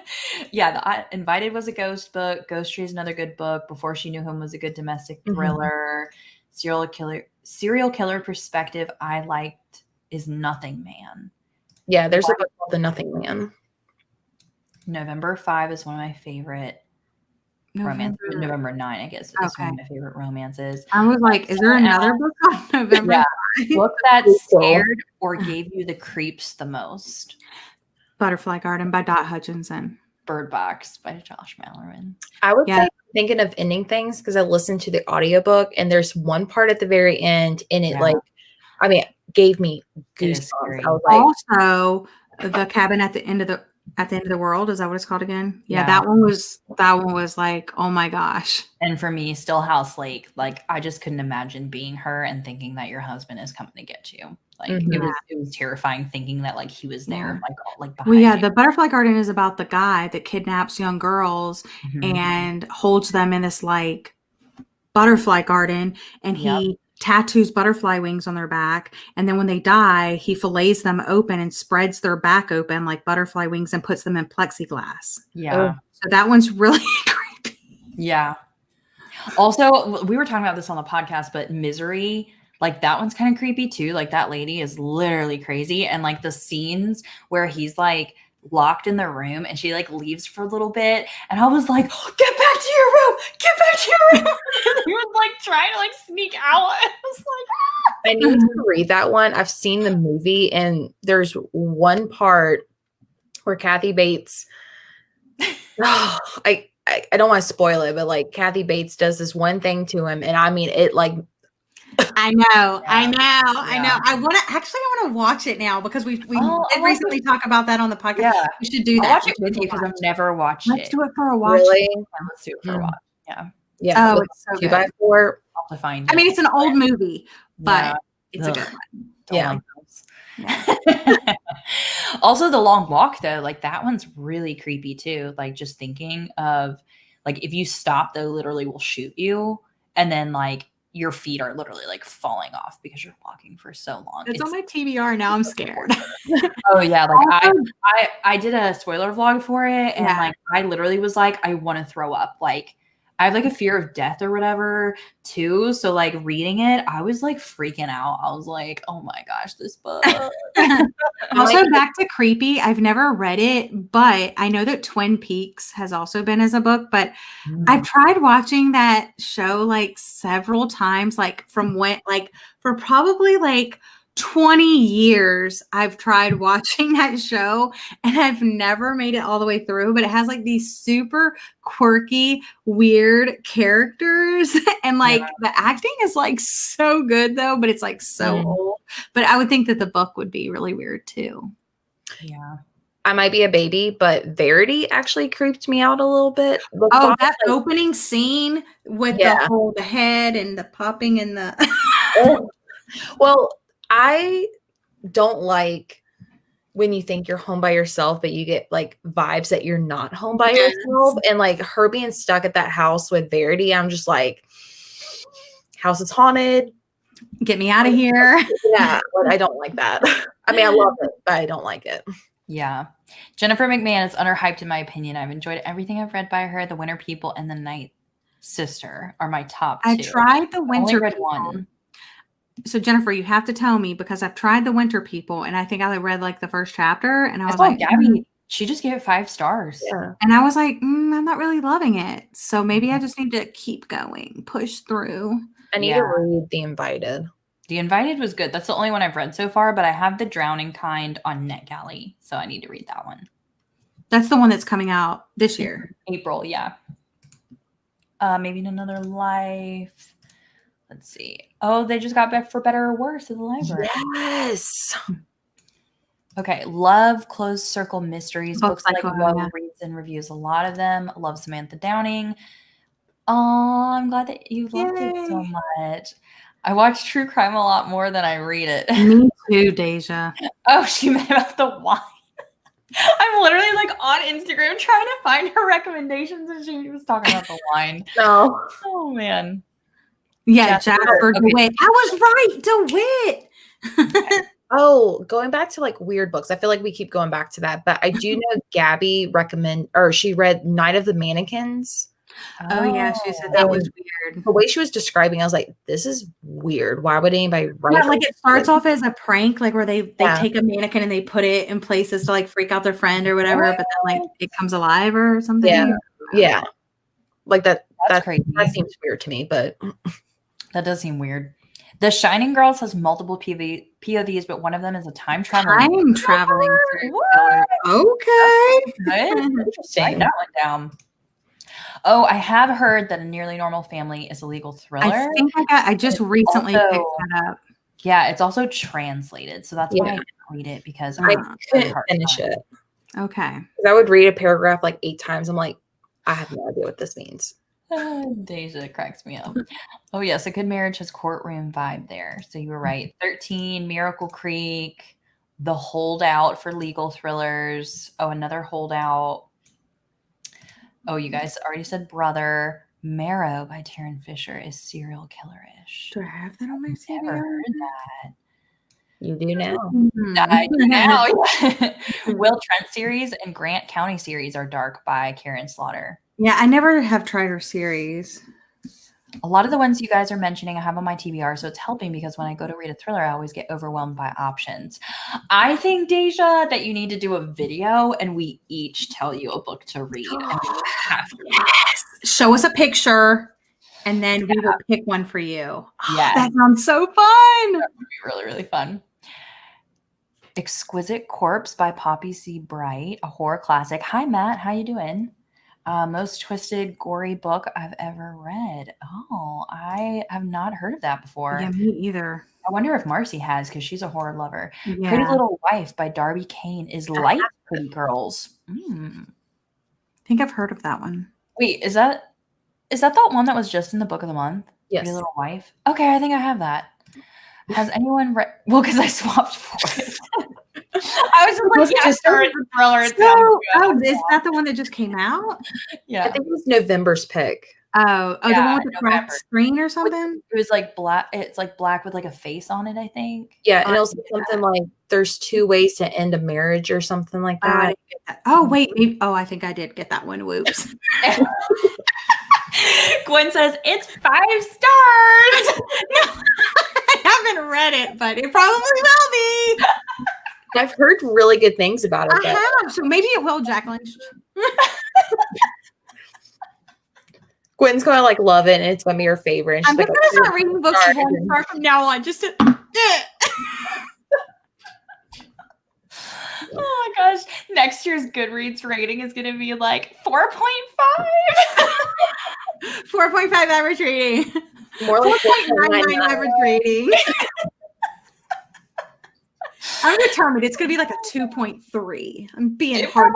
It'll be totally the opposite, and then we'll laugh. The rate looks low. All right. Has anyone read the Fourth Monkey trilogy? Negative Ghostwriter. I've heard of it though. I haven't even heard of it. Where, Deja? Where are you? Dark detective serial killer. This is like you.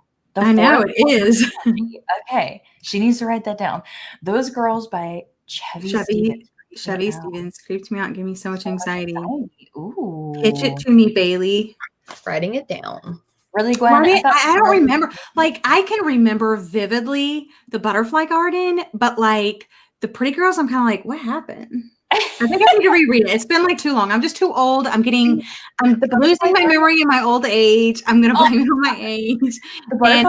And obviously the Butterfly Garden I read recently. Like I read it in 2020. So. See, and I read it a couple years ago, and I remember like struggling to get through it. The Butterfly Garden? Yeah, I was literally like, it took me like 2 weeks to read, and I kept. Oh my God, I was like nothing's happening. Yes, Francesca, we'd be watching for Misery. Yes, I love Kathy Bates. She's so good in American Horror Story. Oh, yes, so classic. I haven't read Butterfly Garden, but Pretty Girls didn't faze me. That's what I almost think, Caroline, because like if I don't remember it like hitting me like that. Mm-hmm. I don't know. Those girls. Okay, I definitely need to pick that up. Night of the Mannequins. That's what you guys said. Mm-hmm. For legal thrillers, please read Take It Back by Kia Abdullah. Okay, hold on. Let me write it. Stop. Top 5 faves of the year. So dark and so good. Okay, Take It Back. Where's Deja at? She needs to write that down too. Hang on. I want to write the author down real quick. I'm almost caught up with comments, and then we can go back to whatever I missed in the YouTube video comments. I just want to catch up because I feel bad when people are like, yeah, totally, and we're like 30 minutes later. Got that one written down. See, look, there's a yes, and I'm like, yeah, I don't know what you're saying. Yes, everything we said. Okay, that must happen now. That will be amazing. Maybe that's one idea. No, it's probably the video idea. Yeah, I hope so. I'm currently reading The Wife Upstairs for this month's book club with Gabby Reads. Anyone else joining that? I did not realize, or I forgot, I guess, that was. But I actually have that book like saved for a different secret TBR video that I am not. I read it for my personal book club. Like I read it for my book club that I'm in. I read it this month. Gwen's book club of one. Book club of one. No, like the book club that I'm in. My book club, like for me, my book club, like. I've read it and I absolutely loved it. Yeah, it was really good. Yeah, it was. Now, okay, here's the thing though. People say it's like a Jane Austen, Jane Eyre, whatever. Jane Austen, Jane one of the Eyre. classical Janes. Yeah, I mean one of those Jane books, you know. And like the main character in the book, her name is Jane. No, wow, okay. It was one of your favorite books of the year, though, Jessie, right? Yeah, it's like I really in like right before I filmed that video, and I was like, I have to include this. Yeah, but I've not read the Jane Eyre book, obviously. But yeah, I really, really liked that. So I hope that you like it too. I haven't either. So when it was like a retelling, I was like, that's cool. Don't know what it's retelling, but yeah, I got proof for the audiobook from NetGalley, so I got to listen to it and read my book. Oh, yeah. I think you told me about that or something. And so I went and I also think I got approved for it. So I'm going to listen to the audiobook with it. Well, NetGalley says I'm like auto approved for audio. And I'm like, oh, me too. And I was like, ooh, my first auto approved? Like what? But then I heard a lot of other people were. So I was like, maybe they're Some people have said that the retelling is like good. Like they're like, oh yeah, I can pick out the elements. And some people are like, what are they talking about? Oh. But I like the book. Book with the most shocking ending you didn't see coming. Ooh. Let's see. Other people I think said Invisible Life. Or no, they're just currently reading that, I think. Yeah. So intriguing. Fourth Monkey. Oh, they're talking about The Wife Upstairs. I definitely wrote that down immediately. The fact Jackie is like, this is Deja right here. Serial killer mystery. She has your tag, Deja. So far, there are boring parts I don't care for, but they may be important later. Not sure, but there are other parts that are definitely intriguing. Oh, I don't remember what book she was reading. Was it The Wife Upstairs? Yeah. Yeah. Deja, I love legal thrillers and basically any Jodi Picoult. That's true. Jodi Picoult would be a really good one for Deja and Miracle Creek. I'm also currently reading The Wife Upstairs. One of y'all need to buddy read a thriller with me because none of the people I usually buddy read with read thrillers. Yeah. Yeah. We let us totally know. Do that. Yeah. I read Wife Upstairs last month. Okay. So now let's go back to that one recommendation. We can answer that. What was that again? Where did it go? Was it The most shocking ending. Here we go. Okay. Books with the most shocking ending. So now we're caught up on comments. Woohoo. I would say The Silent Patient, just because I was like completely blown away. And I would say Behind Her Eyes. Yeah, that's the one that comes to mind. Yeah. Like, because even on the back of the book, it says like the final line will blow your mind. I mean, it literally does. did. I personally did. Oh, you I know what? loved it. Also, it's not like maybe the shocking ending, but just like the ending that really sticks with me to this day is Behind Closed Doors by B.A. Paris. Yeah. That last little line, I'm like, I Yeah. love I that. see what you did there. And the ending of No Exit, I legit had to go back and reread it again because I thought something else happened, and I was like, "Wait, what actually happened?" Same. What happened? Yeah, So, that one's a good one. I think we had talked about this a little bit previously because I remember us talking about some endings before. yeah. So you might have to also rewatch some of it. Let's see. With my Take It Back recommendation, just be warned, it's pretty descriptive of sexual violence. It's about a rape trial. I'm literally on this, like, I know it sounds really weird, but I'm like You're very on this interested in like rape culture and stuff right now. So I definitely need to read that. Yeah, I love because The like you Night read the Swim. Night Swim, yeah, And then I did the Chanel Miller one. yeah, So it's like cults and rape culture. I think it's just something about like learning about this stuff. Like I just am intrigued by. Okay, Take It Back. I'm gonna write that down. That's the one by Kia Abdullah. Okay, cool. By the way, you guys need to all like take advantage of my like reading Rex sent by you series and make a little video and send it to me and tell me the book that you want me to read. Yes, Matt, just do it. Send your little video in, make her read it. I've only gotten 2 like, what do you call it? Like submissions from that. And so yeah, you guys need to send me more so that way Matt, make a little video, send it to Jacqueline, tell her to read Take It Back. Yep. Even Deja, you need to do it. Yeah, Deja, send her one. Behind Her Eyes, yes, so shocking. Yeah, most shocking ending, Silent Patient Behind Closed Doors. That's exactly what I said. Oh, I have this on my list. You Can't Catch Me by Catherine Mackenzie, cult-ish and shocking ending. I literally, excuse me, I think I have it in my wish list, but I have not bought it yet. So I need to pick that one up. Oh, Purse of Being a Wallflower. The ending of No Exit escalated so fast. I was That's true, Deja. Right on. Oh my gosh. So many great suggestions for new reads. Yay. The Chanel Miller book made me cry so much. I know. Jacqueline just gave me that book. I'm scared. Yeah. OMG, I'm jealous. Yes, do it, Matt. Do it. Make her submit. Yep. Because yeah, if I watch your video, then I have to read it. Like it's in a vlog. Like it is going there. So that's the best way to get me to read a book right now. I liked You Can't Catch Me a lot. Also, super fun book. Oh, now I need to like maybe like go buy it. You're like, dang it. Last year I did so well on my book buying ban. I think I told you, Gwen, I only bought 3 books, and I think I've already bought 3 books this year. Dang. You threw that. You said, hey, no buying books, out the window. Yeah. I'll go back. I'll go back to not buying them again, but I bought Grown for our buddy read. If you guys which by the way, can we say it here? Yeah, sure. Yeah. So for our podcast, Talk Bookish to Me, the 3 of us are going to be reading Grown by Tiffany D. Jackson. And that episode is coming out on February, what? 15th. And I am so freaking excited, you guys, because I have been wanting to read so many books by Tiffany D. Jackson, like Allegedly, which Jacqueline's read. So good. Yeah, I need to read it. And I'm like, we need to do this book. I'm not putting her off any longer. So we're reading that.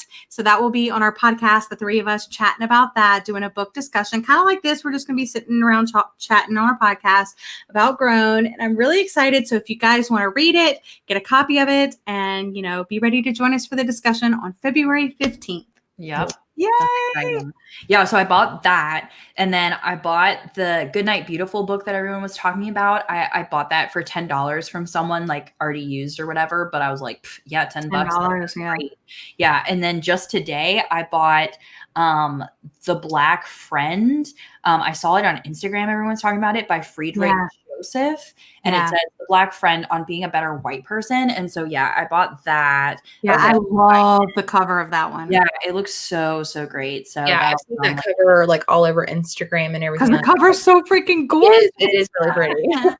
Yeah, and everyone is like talking so highly about it. So those were the 3 books I bought so far this year. Nice. And then I have, except that now I need to go read all of the books. So let's just stop buying them now. How do you guys like buy all the books and then still not read? Guys, I haven't even read a book yet for the new year. You cut me off. Like, nope. No. I don't understand. I know.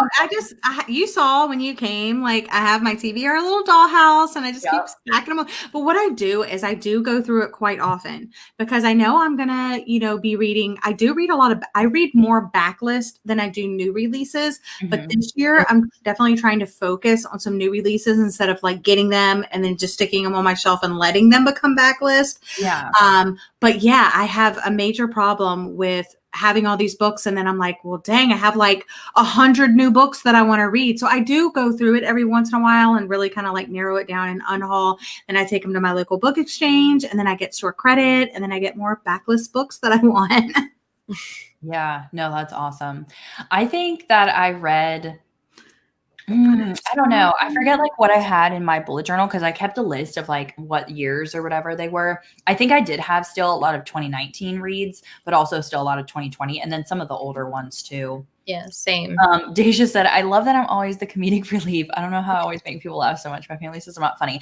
I think, Deja, you are the humor that I like, which is the like dry humor. So it's like you're not really trying to be funny. Like you're not really like cracking jokes, but the way you say it is like sarcastic. And that's what I like. I love it too. Like, my husband is the opposite. He's like dad humor, which is just but your husband is funny though. He is.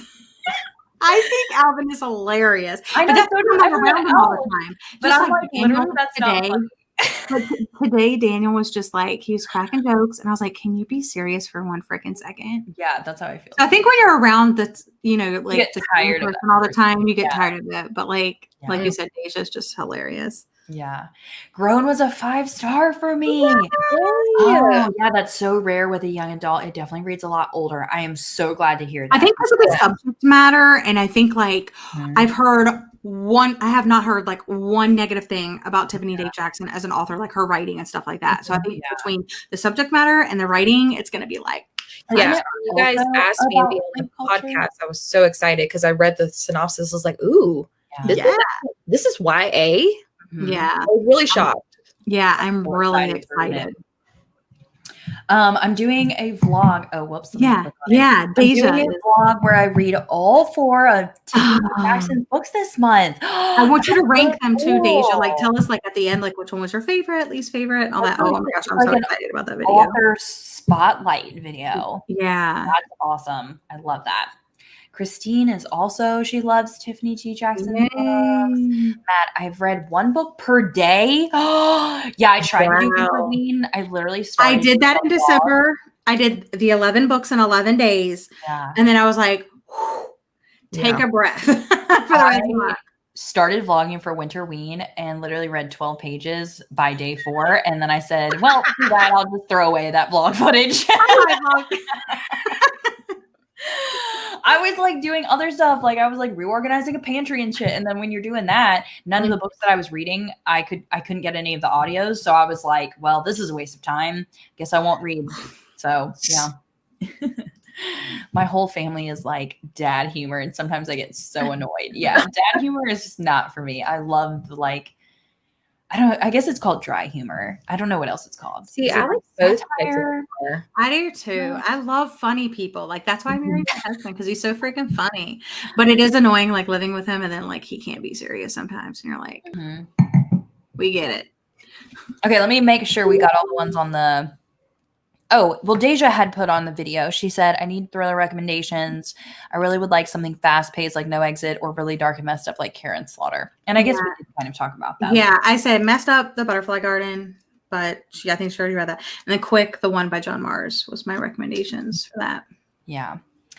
Well, I went through all the comments. Did I miss anybody's recommendations that might have gotten lost in the comments. If you're still watching, you can ask us, or if there's anything you wanted to recommend to us, like specifically if there was like, you know, an amazing book you just read and obviously has nothing to do with what we talked about, but you're like, I have to tell you guys. So someone just asked, what do we do when we're trying to get out of a reading slump? And we did a whole like kind of, we've done videos about this. We've done podcasts kind of about this. Like, number one, I think like you don't try to defeat the slump. You just let it settle. Yep. You know, let it marinate, do other things, because lots of times when I'm in a reading slump, it's two things. I'm not in the mood to read, or I'm not enjoying the book that I'm reading. So my two recommendations would be, don't read, go watch Netflix, go play baseball, whatever your hobbies are, go do those, the other hobbies that you have. And the second one is put down the book that you are currently reading, put a bookmark in, push it aside, and pick up something else, whether it's just a completely new book you're excited about or an old favorite. Like that's the key. Yeah. At the end of December, I actually was getting into a reading slump. And so I don't think I read a book for like 2 weeks, which is so rare for me. And I finished my second book of the year, and then I'm now reading my third. So I agree. Just take time off. Yeah. Take time off. Take a vacation from your reading. Animal Crossing. Oh, I'm actually like super into Overcooked right now. Oh, that was so fun. And you figure like what that's like. You said it's a cooking game, right? Yeah, it's literally a cooking game, and it's like the best when you have 4 players. But like literally, it'll like say like what dishes you have to make, and you'll have to like chop up the meat, and then you'll have to cook. Okay, so here's the thing though: it's more fun with more people because like so it was like her and her brother and sister-in-law, and like. And her husband, so it was like 4 people, and they had played. But then she's like, so everybody was in bed here at my house except for me and Jacqueline. She's like, hey, let's play this cooking game, and I was like, okay. So it was like the 2 of us, and it was me and her doing the same work that all 4 of them were doing. So hard. And it was so hard. It was like, when you gotta wash the dishes. But it's so funny because like she works in culinary, so she was like used to like calling orders and like telling me what to do. Like, so it was fun, and oh my gosh, it's just crazy because you're like, where's the plates? Oh my God. Oh, throw it in the mixer. It is so fun. It is literally so fun. Yeah. So you from Animal Crossing, which is like nice and relaxing to like, oh my God. It's stressful. Like literally my hands are sweating while I'm playing it. But like it's timed and like it keeps putting tickets up. And so like, and then sometimes like the kitchen divides. So like only this person can do this stuff and this person can do this stuff, and then sometimes it's all open where you can work together, but you don't know what they're working on, so you're constantly talking to each other like, I'm chopping up the cucumbers, I'm throwing the stuff in the thing, and you're just like, it's so fun. And so you can play with people online. So like tomorrow I'm going to play with some of the girls in the book club, so that way we do have 4 players. So if you guys ever get it, let me know so I can play with you guys. What's it called again? Overcooked 2 is technically what it's called. And it was on sale. Like we got it on sale last week. So I didn't get it when it was on sale. Whoops. But anyway, it's super fun. Let's see. What is a book with an interesting plot? Not a weird book, but something I haven't read before. I've read so many that I keep getting bored. Ooh, interesting plot. I think Goodnight Beautiful is interesting. It's hard to recommend that one because I personally didn't like it, but it had some pretty good plot twists. I thought the whole premise of it, of like, it's basically this couple that moves into this house, and also the house is like part of like this psychiatrist's practice office in a way, and so the person that's narrating the book can actually hear what the doctor is saying to his patients and things like that. And she like overhears things and things like that. But then like, it's not what you think it is and stuff like that. So I think that one's pretty interesting. So I am excited to read that one. I think one that's interesting is Una Out of Order. Not a lot of people seem to talk about it. This is by Margaret. So bad. Yeah. So it's not a thriller. It's like a contemporary, I guess, technically, but this girl lives her life out of order. So on New Year's Eve at midnight every single year. And instead of like, okay, it's 2020, it's 2021, 2022, it's totally different. So like it might be 1992. And then the next year it might be 2001. And she leaves herself like a letter each year. But obviously she's like different ages in all of them. And she has to like learn the different like themes and, well, not really themes, but like, trends and stuff like that. You know what I mean? Like back in 1990, if she came from like 2010, she's like, oh, where's my cell phone? And people are like, what are you talking about? Like, what's a cell phone? And she's like, oh, never mind. I don't know what I'm talking about. So it's like really, really cute. I'm having the hardest time finding that book. I have looked at all of the independent bookstores, like locally and online, and I either can't find it or it's like too expensive. I've looked at my local like Barnes and Noble. I tried swapping for it on Facebook. Like I tried getting it from my library, and we have like 4 different libraries here, and I totally had to give it to you, but I gave it to someone else in the summer after I read it. I'm sorry. Penny also did the one by John Mars, but I think any John Mars, like I haven't read all of them, but like they all sound like super interesting and original. And I think that The Dream Daughter, interesting plot. Oh my God, Diane Chamberlain. It's about a woman that it's like set in the 1970s. Her husband went to the Vietnam War and he died, but she's pregnant with his baby, and she finds out from a doctor's visit that her baby has like a heart defect. And then her brother-in-law tells her, I got you, girl. I'm going to send you to the future, and you're going to have this like scan type thing, like obviously in the 90s or whatever, you have the technology to kind of like help that out. And she's like, what? You're from the future. What? Yeah. But he actually does send her. But then it's so funny because like from the premise, you think like that's going to be the book. That's going to be the whole entire book. It is not. I mean, literally like that part takes up like this much of a book. It's so good. Yeah. So definitely The Dream Daughter if you haven't read it. It's a historical fiction, but it also has like romance and contemporary vibes. And I don't like historical fiction usually, and I loved that book. Another one I wanted to recommend that's kind of outside my wheelhouse, but maybe it's for you.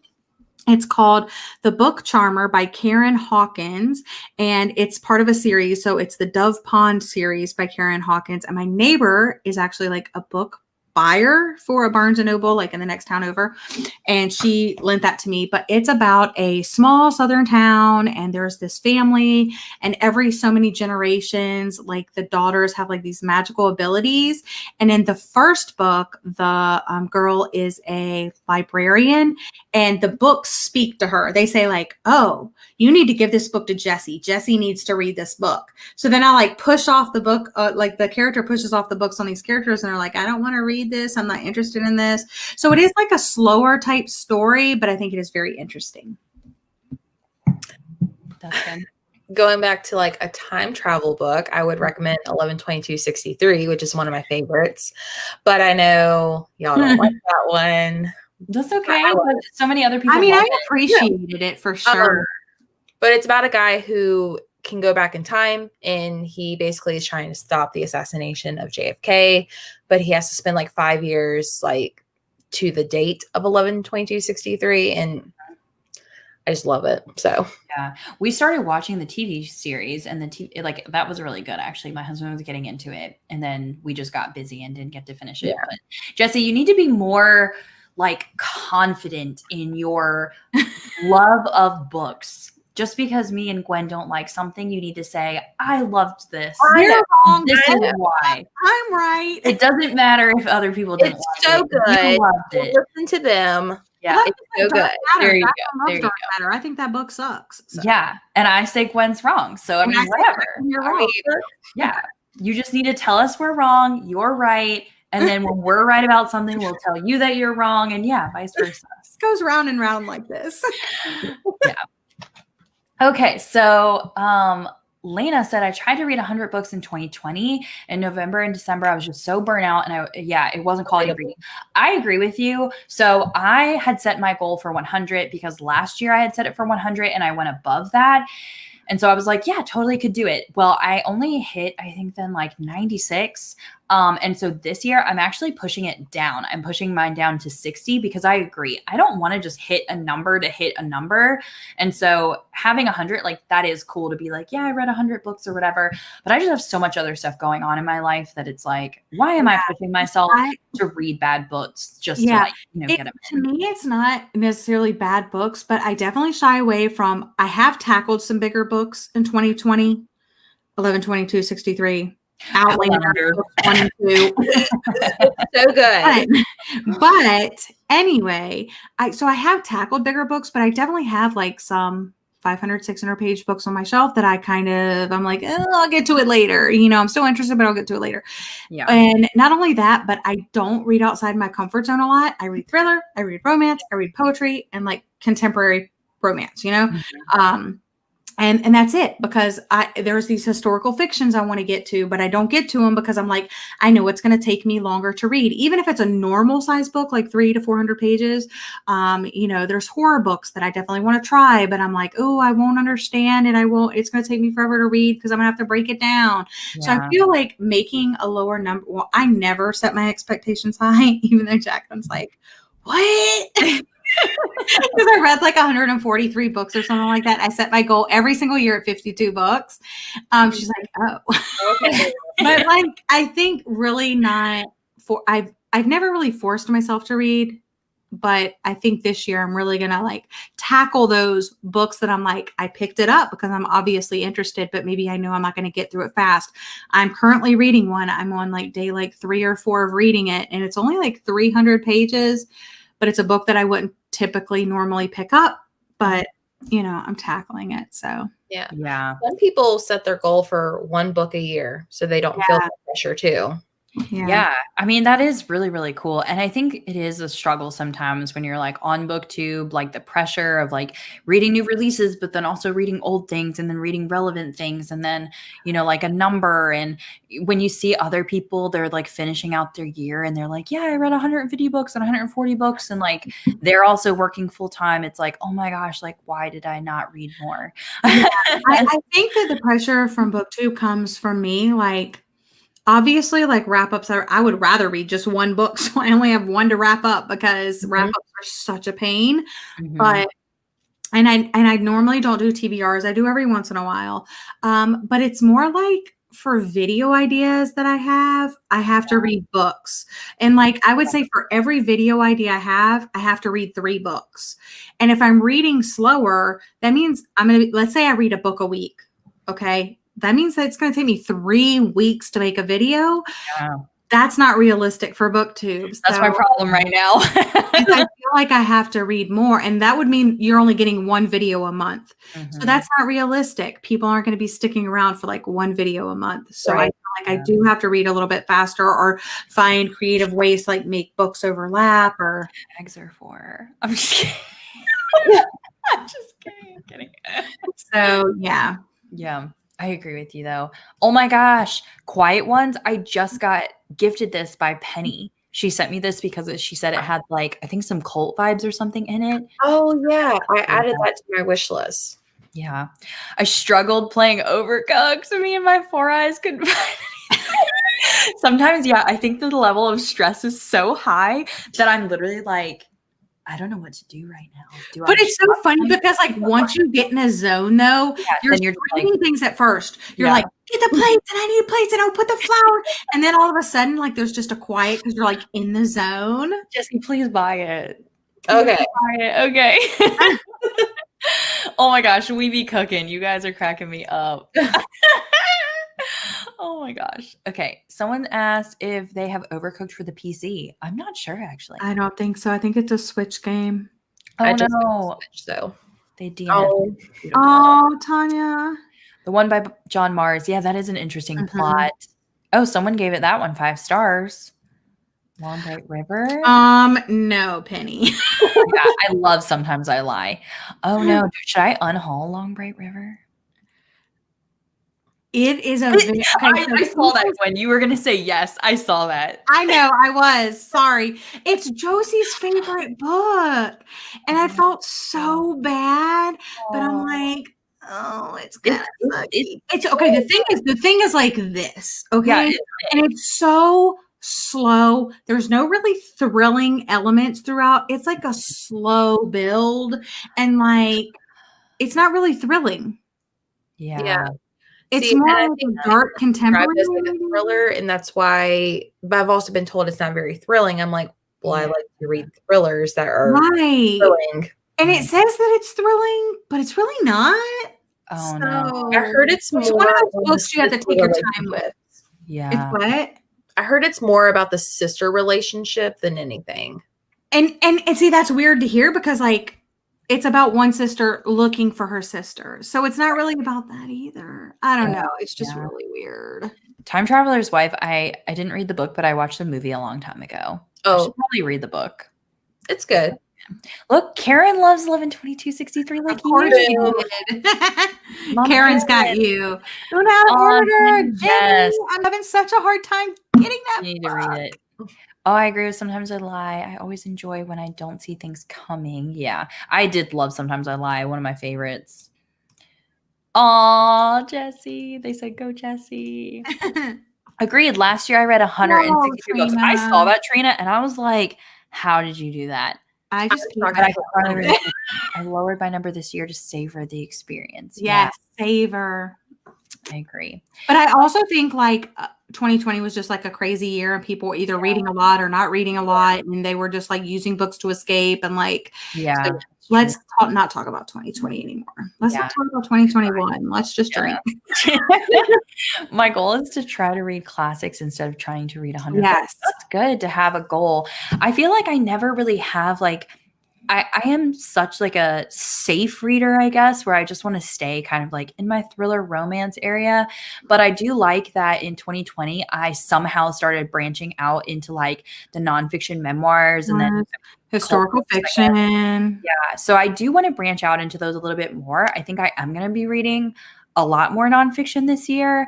So I am excited about that. But I didn't make a goal for it again, just because like you did graphic novels too. Yeah, I did. I did graphic novels last year. And horror, you did a few of those. Wow. Just made me feel great.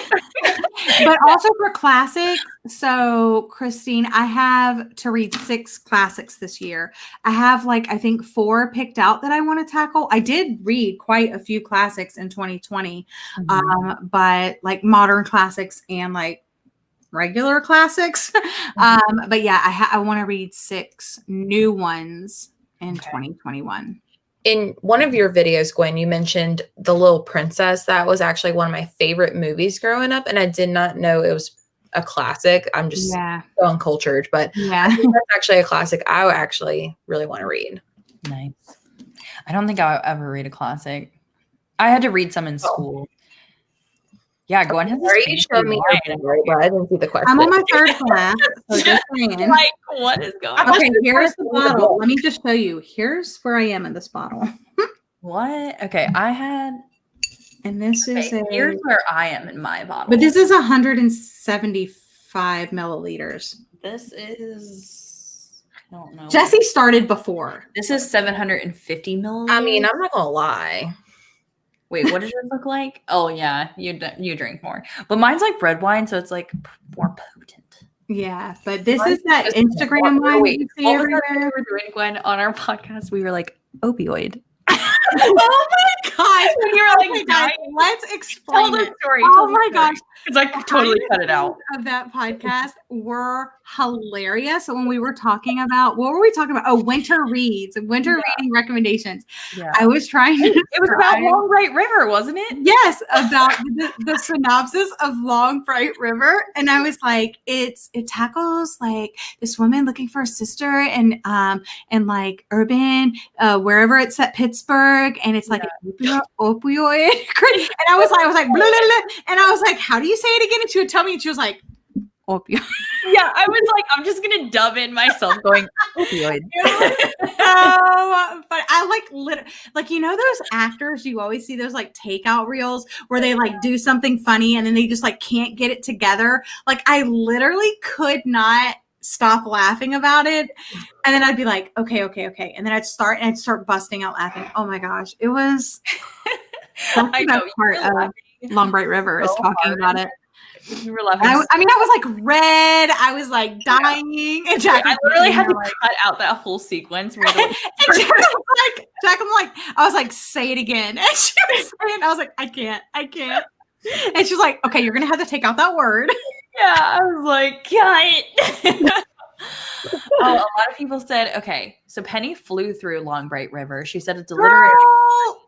It's a literary mystery. Did you see that? Christine said that it is slow, but she's going to try it again because Gabby loves it. Long Bright River is good, but it's a slow burn. See, and I just don't think that that's for me. That's what I'm saying. It's a character study. Exactly. Yeah. Lena said it. Character study. Have friends every 6 or less. What? 600 plus books? Wow. How? I know. There was one person. There was one of my friends on Instagram. She's like a librarian. And I was asking people like, oh, how many books did, because I was so proud of my 15 books in December. And I was like, how many books have you read? She's like 153. I was like, hold up. I'm talking about in the month. She's like, yeah, so am I. I was like, okay. What? I mean, just I just can't. Yeah, I know. 2020 really is 13 months long. Christina, what is a 5, 4, 3, 2, 1 challenge? You need to tell us about non-preferred genres. Yeah, I want to know more about that. Have you read? That's on my TBR. In a Dream House. Ooh, domestic violence in a same-sex relationship. I'm writing this down. Oh, yeah, that's in my. You guys see, it's called Roommate. It's coming out soon. I think next week by Serena Bowen. It looks real good. It's a male romance, and I'm super psyched about it. You're like, by the way, Dream House, yeah. Well, because like I don't think I've read a male romance since I read Him by Serena Bowen and Elle Kennedy. Just because I haven't found anything that like popped out to me. So I'm like so excited for that one. Yay, Gwen. I would love classical recommendations. Yeah, I read all the ones that everybody like always talks about. But Amy doesn't know what your house is. No, be a commercial. It's like a French word, so I can't say it. It's like apparfait or yeah,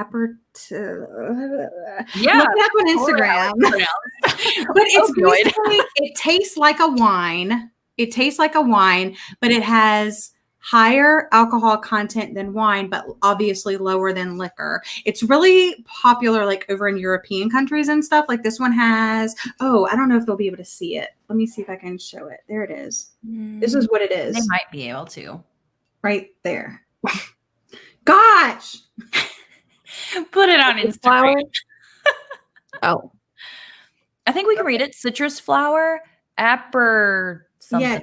Yeah. And it's so they sent this like whole little book. It's like the one that I was seeing like all over Instagram, all over Facebook, like everywhere. And I was like, and I told these girls here, I was like, you know what? It's a goal in 2021 to like try this stuff out. And it's like really good. I just got it I think yesterday I got it. Yeah. And I'm really liking it so far. Like I said, I got the citrus flower. I got 2 bottles. It was like, I just got 2. I was like, okay, I'll pick. And then citrus flower, and I got the spiced cherry.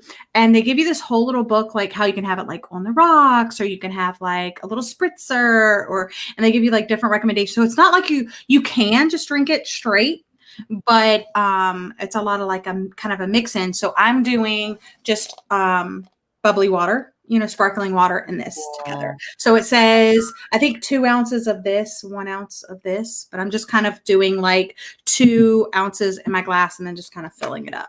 A rating of 1 to 10. How good is it? A rating of 1 to 10. I would say probably, I'm definitely going to repurchase. Maybe not this one, because I do tend to love red wines more than white wines. Okay. And I don't think my husband really likes citrusy white wines, and I like more like red dark. So I want to try like the spiced cherry. Yeah. But they also have like a lavender lemon, and they have lots of different. They have like maybe 7 or 8, and it's like a newish weekend. Yes. So, and I just think the bottles are like really, really pretty, and it's got like a thing. And I like that they sent the little booklet. It talked about like the owners did a whole interview in there. It's like a really upscale, you know, and it's like it's fruit and botanicals and herbs. That's what they use to make this. So it's not just like grapes for wine. It's a whole bunch of different things. So that is really cool. Yeah. Maybe I'll get some for my birthday in May. Yeah, and it's supposed to be like less hangover. It's supposed to be something like you can literally like sip all night. It's like more of a social drink than like, let me get hammered, man. It's like a, a social drink. So I was like, what's a social drink? I know, like, what? It's 2020. I don't know what that is. Long Bright River starts slow, but I thought it was really good. It's a mystery, not a thriller. Yeah. Really slow characters. Karen just bought it. Time Traveler's Wife book was so much better than the movie. She was whiny, annoying in the movie. I set my goals by genre. 1 historical, 2 net. Oh, I like that. Oh. Like per month. I like that. Yeah. In the Dream House I got for Christmas. I can't wait to read. Okay. Cool. Amy said thank you for explaining your wine. And I love your goals. I should do that. I don't think the one person, Christina with the 543. I don't know what that is. She didn't answer, but answer, please. She's probably like typing it out. She's like, it's taking a while. Probably. Yeah. We're caught up on comments and stuff, but that wine just sounds so good. I'm gonna have to order it. Yeah, I can't wait to try the spiced cherry because like every one that they have, they also have like a signature cocktail that goes with it. And I'm all about those signature cocktails. Yeah. So I like that it pairs. Like for this one, it says to do like a margarita thing. Ooh. And then like the spiced cherry, it has like a Manhattan and things like that. So is anyone currently reading anything? I didn't get that. Could you try sorry. again? Did you hear my watch? What? My watch is not reading anything. Your watch isn't currently reading anything. Try again. I am currently reading Beasts of Extraordinary Circumstance by, I don't know the author's name, but that's one of those books that like I was interested in it, but I would just never read it because it's been sitting on my shelf or, my TBR since like 2017. And I'm just like, I'm interested, but like, I don't think it's like it's not a thriller. It's not a romance. It's more of those like deep magical realism, type things. So I was like, I'm going to do it. I'm going to do it. It's January. Let's do it. Yeah. That was the one that you put in the winter recommendations that you said you were going to read. Mm-hmm. And I'm reading it. What are you reading? Or what did you read? Oh, that's right. His and Hers. Yeah. His and Hers, Vale, and it's really good. I recommend the audiobook, like I've mentioned. I actually need to read this quickly because it's overdue at the library. So. Oh no. Uh-oh, Jessie. Yesterday, so.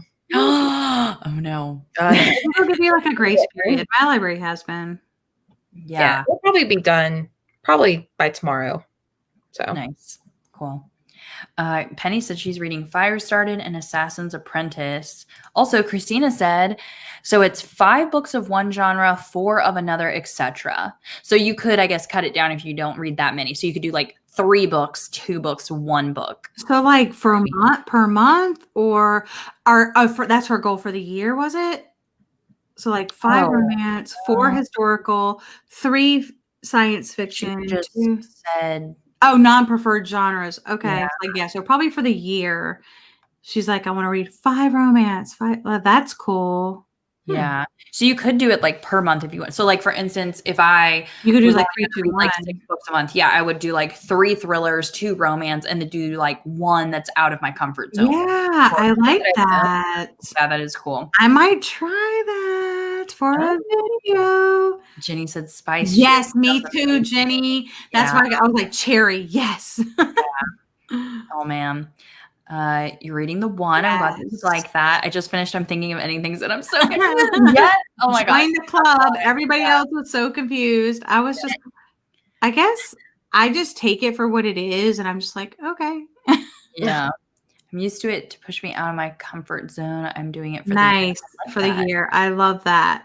So are you doing it like every month you're coming up with like the 4, 3, 2, 1, or is it like for the whole year you're like, okay, I want to read 5 of this genre because she's doing it. Yeah, that's 9. That's like 15 books. So you could do like for instance, for me, I would probably do like 5 horror because I do really like horror, and then maybe like 4. But she's doing it all out of her comfort zone genre. So that's like 15 books out of her comfort zone for a year. And if she reads like, let's say 50, 60 books, that's a good portion. Yeah, the one though you would do as like the worst genre you don't Yeah, like poetry. hey, poetry is awesome. Okay, so like fantasy. I like the one by John Mars, but if I knew any of those characters in real life, I would totally dislike them. True. Yeah. Yep. I'm not currently reading anything. Like I said, I tried doing Winterween and I was starting the buddy read for it, but I only got 12 pages in.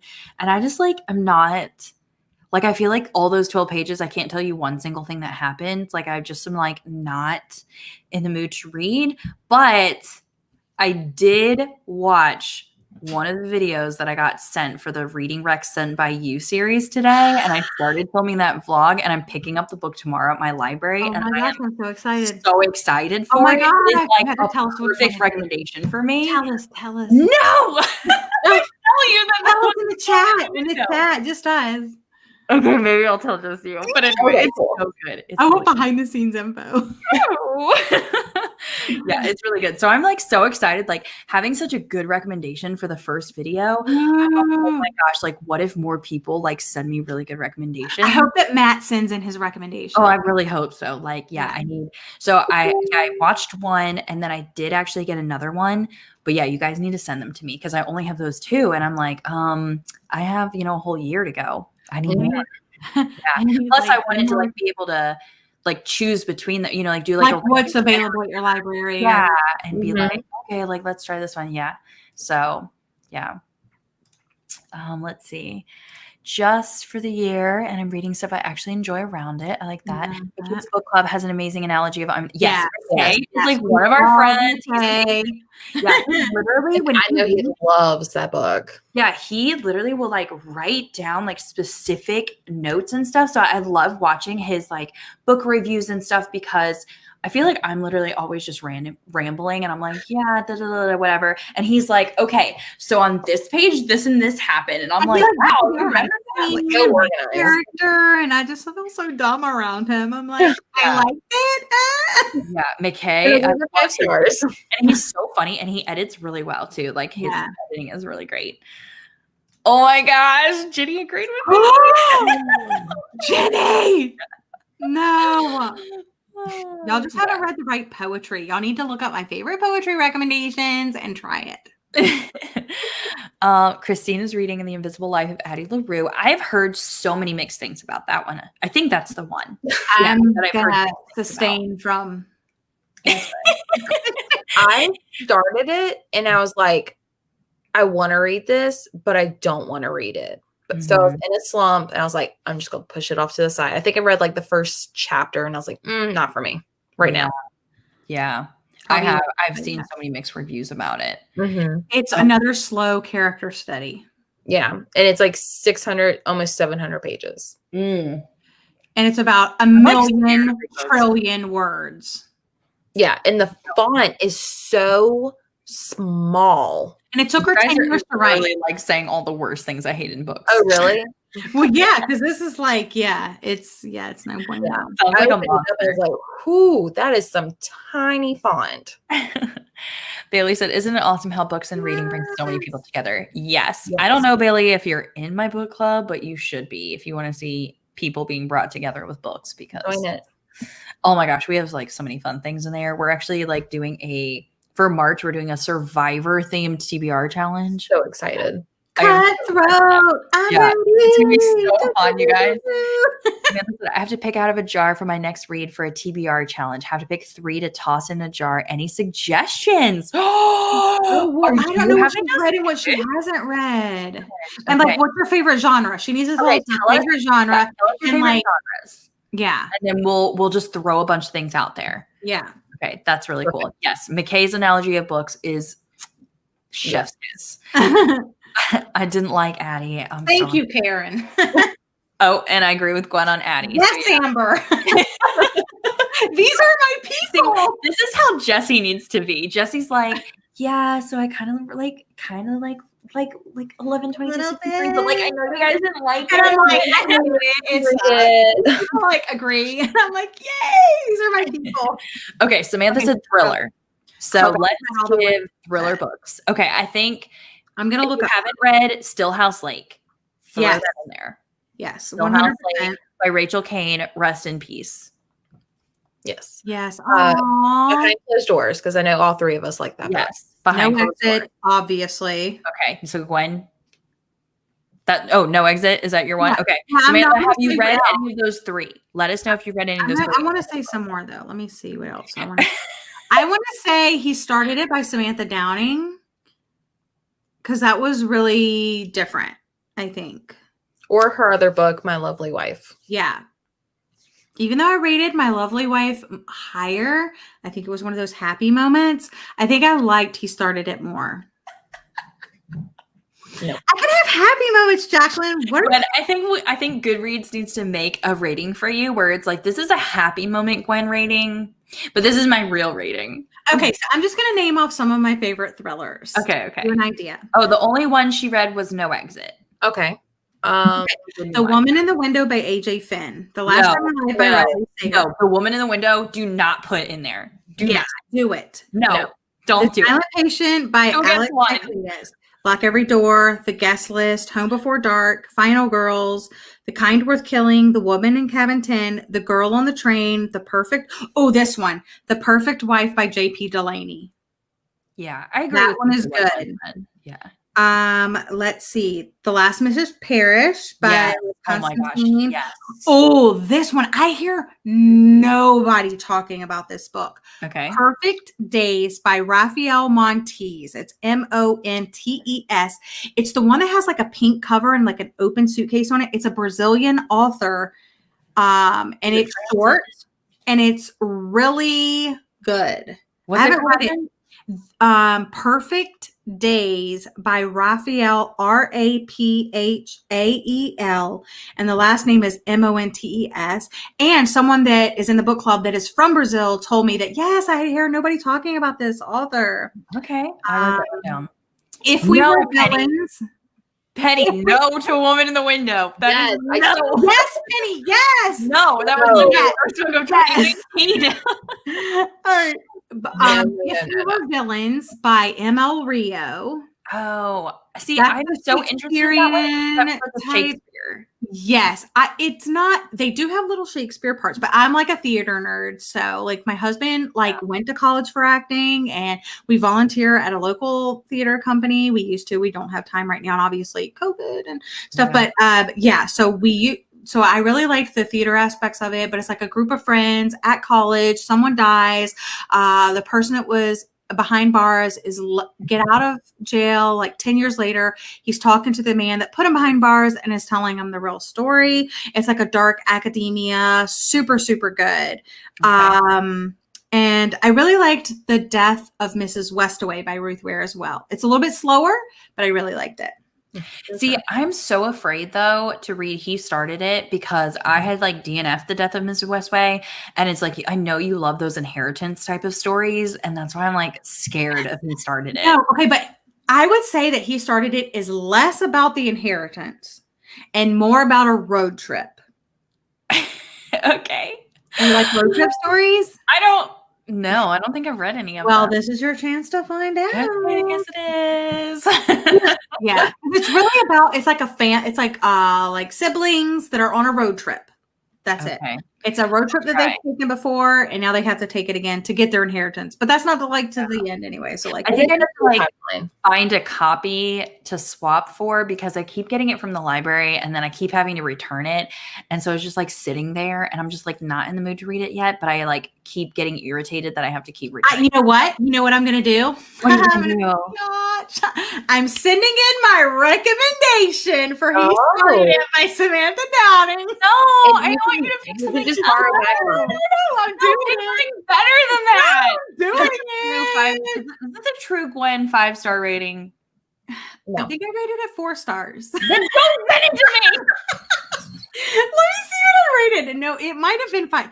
I think I did rate it 4 stars, but I I think give it 4 stars No, too. send me a 5-star rec, please. no, I'm doing it. It was really good. Also, are you guys doing this live rec again? Yes. So I think that our next date is going to be sometime in April, but I'm going back to work full time, and I think that we might have a break. It all depends on COVID though.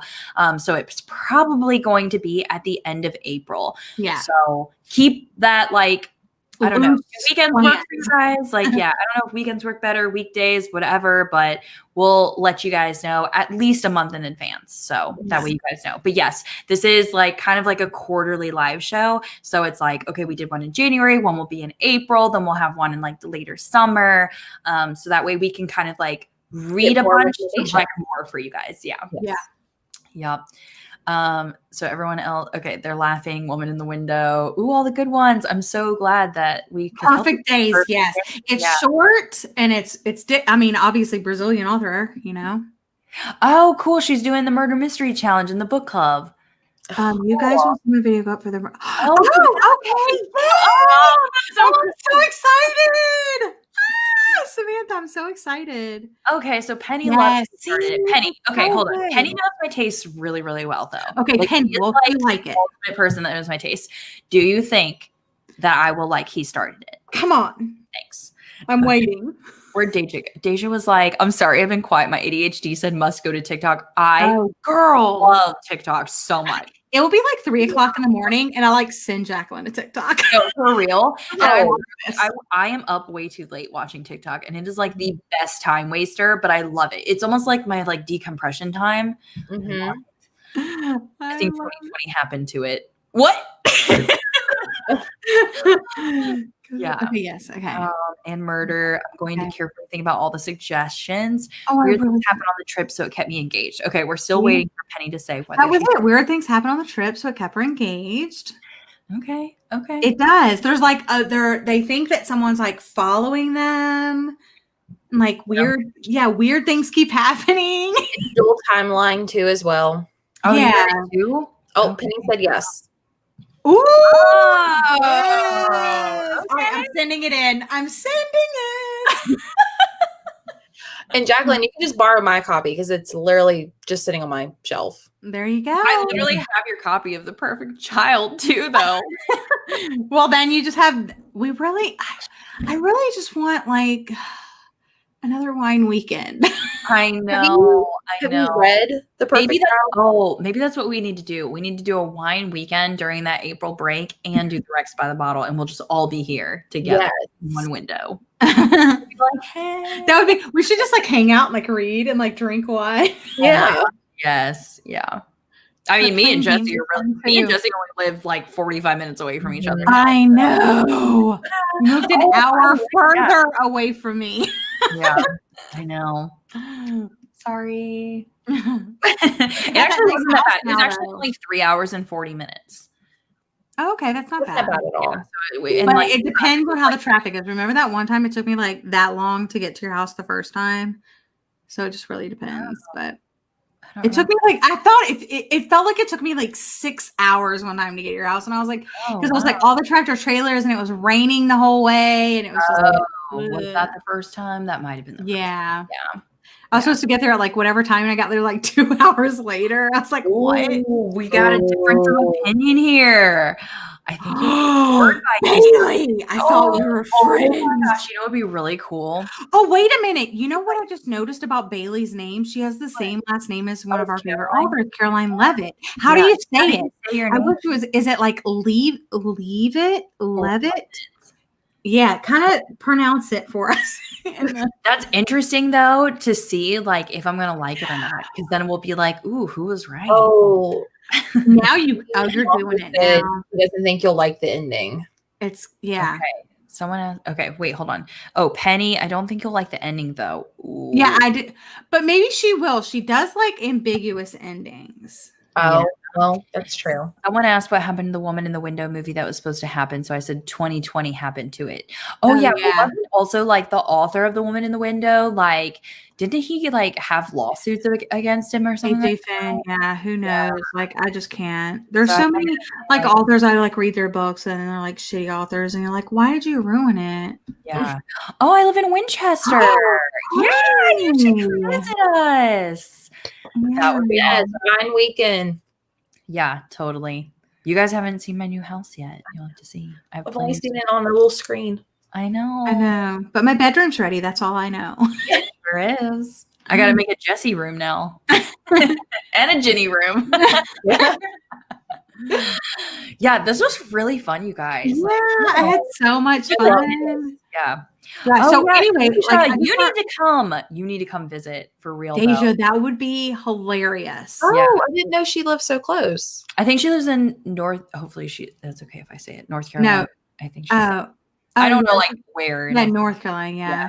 Like, I'm not going to be like, here's Deja's address. No. I think you live in North Carolina is what she said before. Yeah. Yeah, But you should what come was visit. I going to say? Oh, yeah. So before we go, just don't forget, like, if you're watching this and like back or whatever, and you have new things that you want recommendations for, like, leave it in the comments, and like, we'll make sure to check it so we can talk about those in our next show in like April or whatever. Correct. Yeah. And we'll be reading throughout the next few months so we can get more recommendations for you guys. That's why it's not going to be like once a month. It's going to be like quarterly, because once a month, I feel like we would kind of run out of recommendations for you guys. Yeah. Oh, it's Levitt, not Leave It. So I've been saying it wrong the whole Is time. it Leave It? It's Levitt.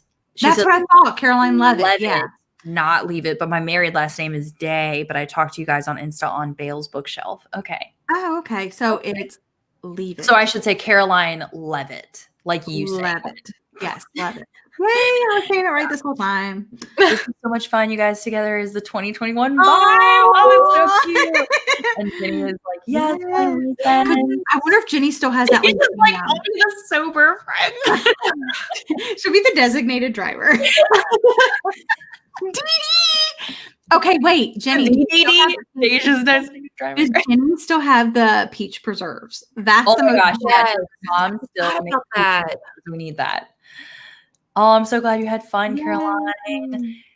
Yes, Deja lives in the northern part of North Carolina. So yeah, probably a couple hours. You can come visit. I have a room for you already if you want to come. Depending where you are on the northern part, I live in like the Virginia Beach area, Deja, so we might be really close unless you live on the other side of the state. Yeah. Road trip. Yeah. Oh, Amy said come to Canada. That would be cool. Pay for my airfare and I'm there.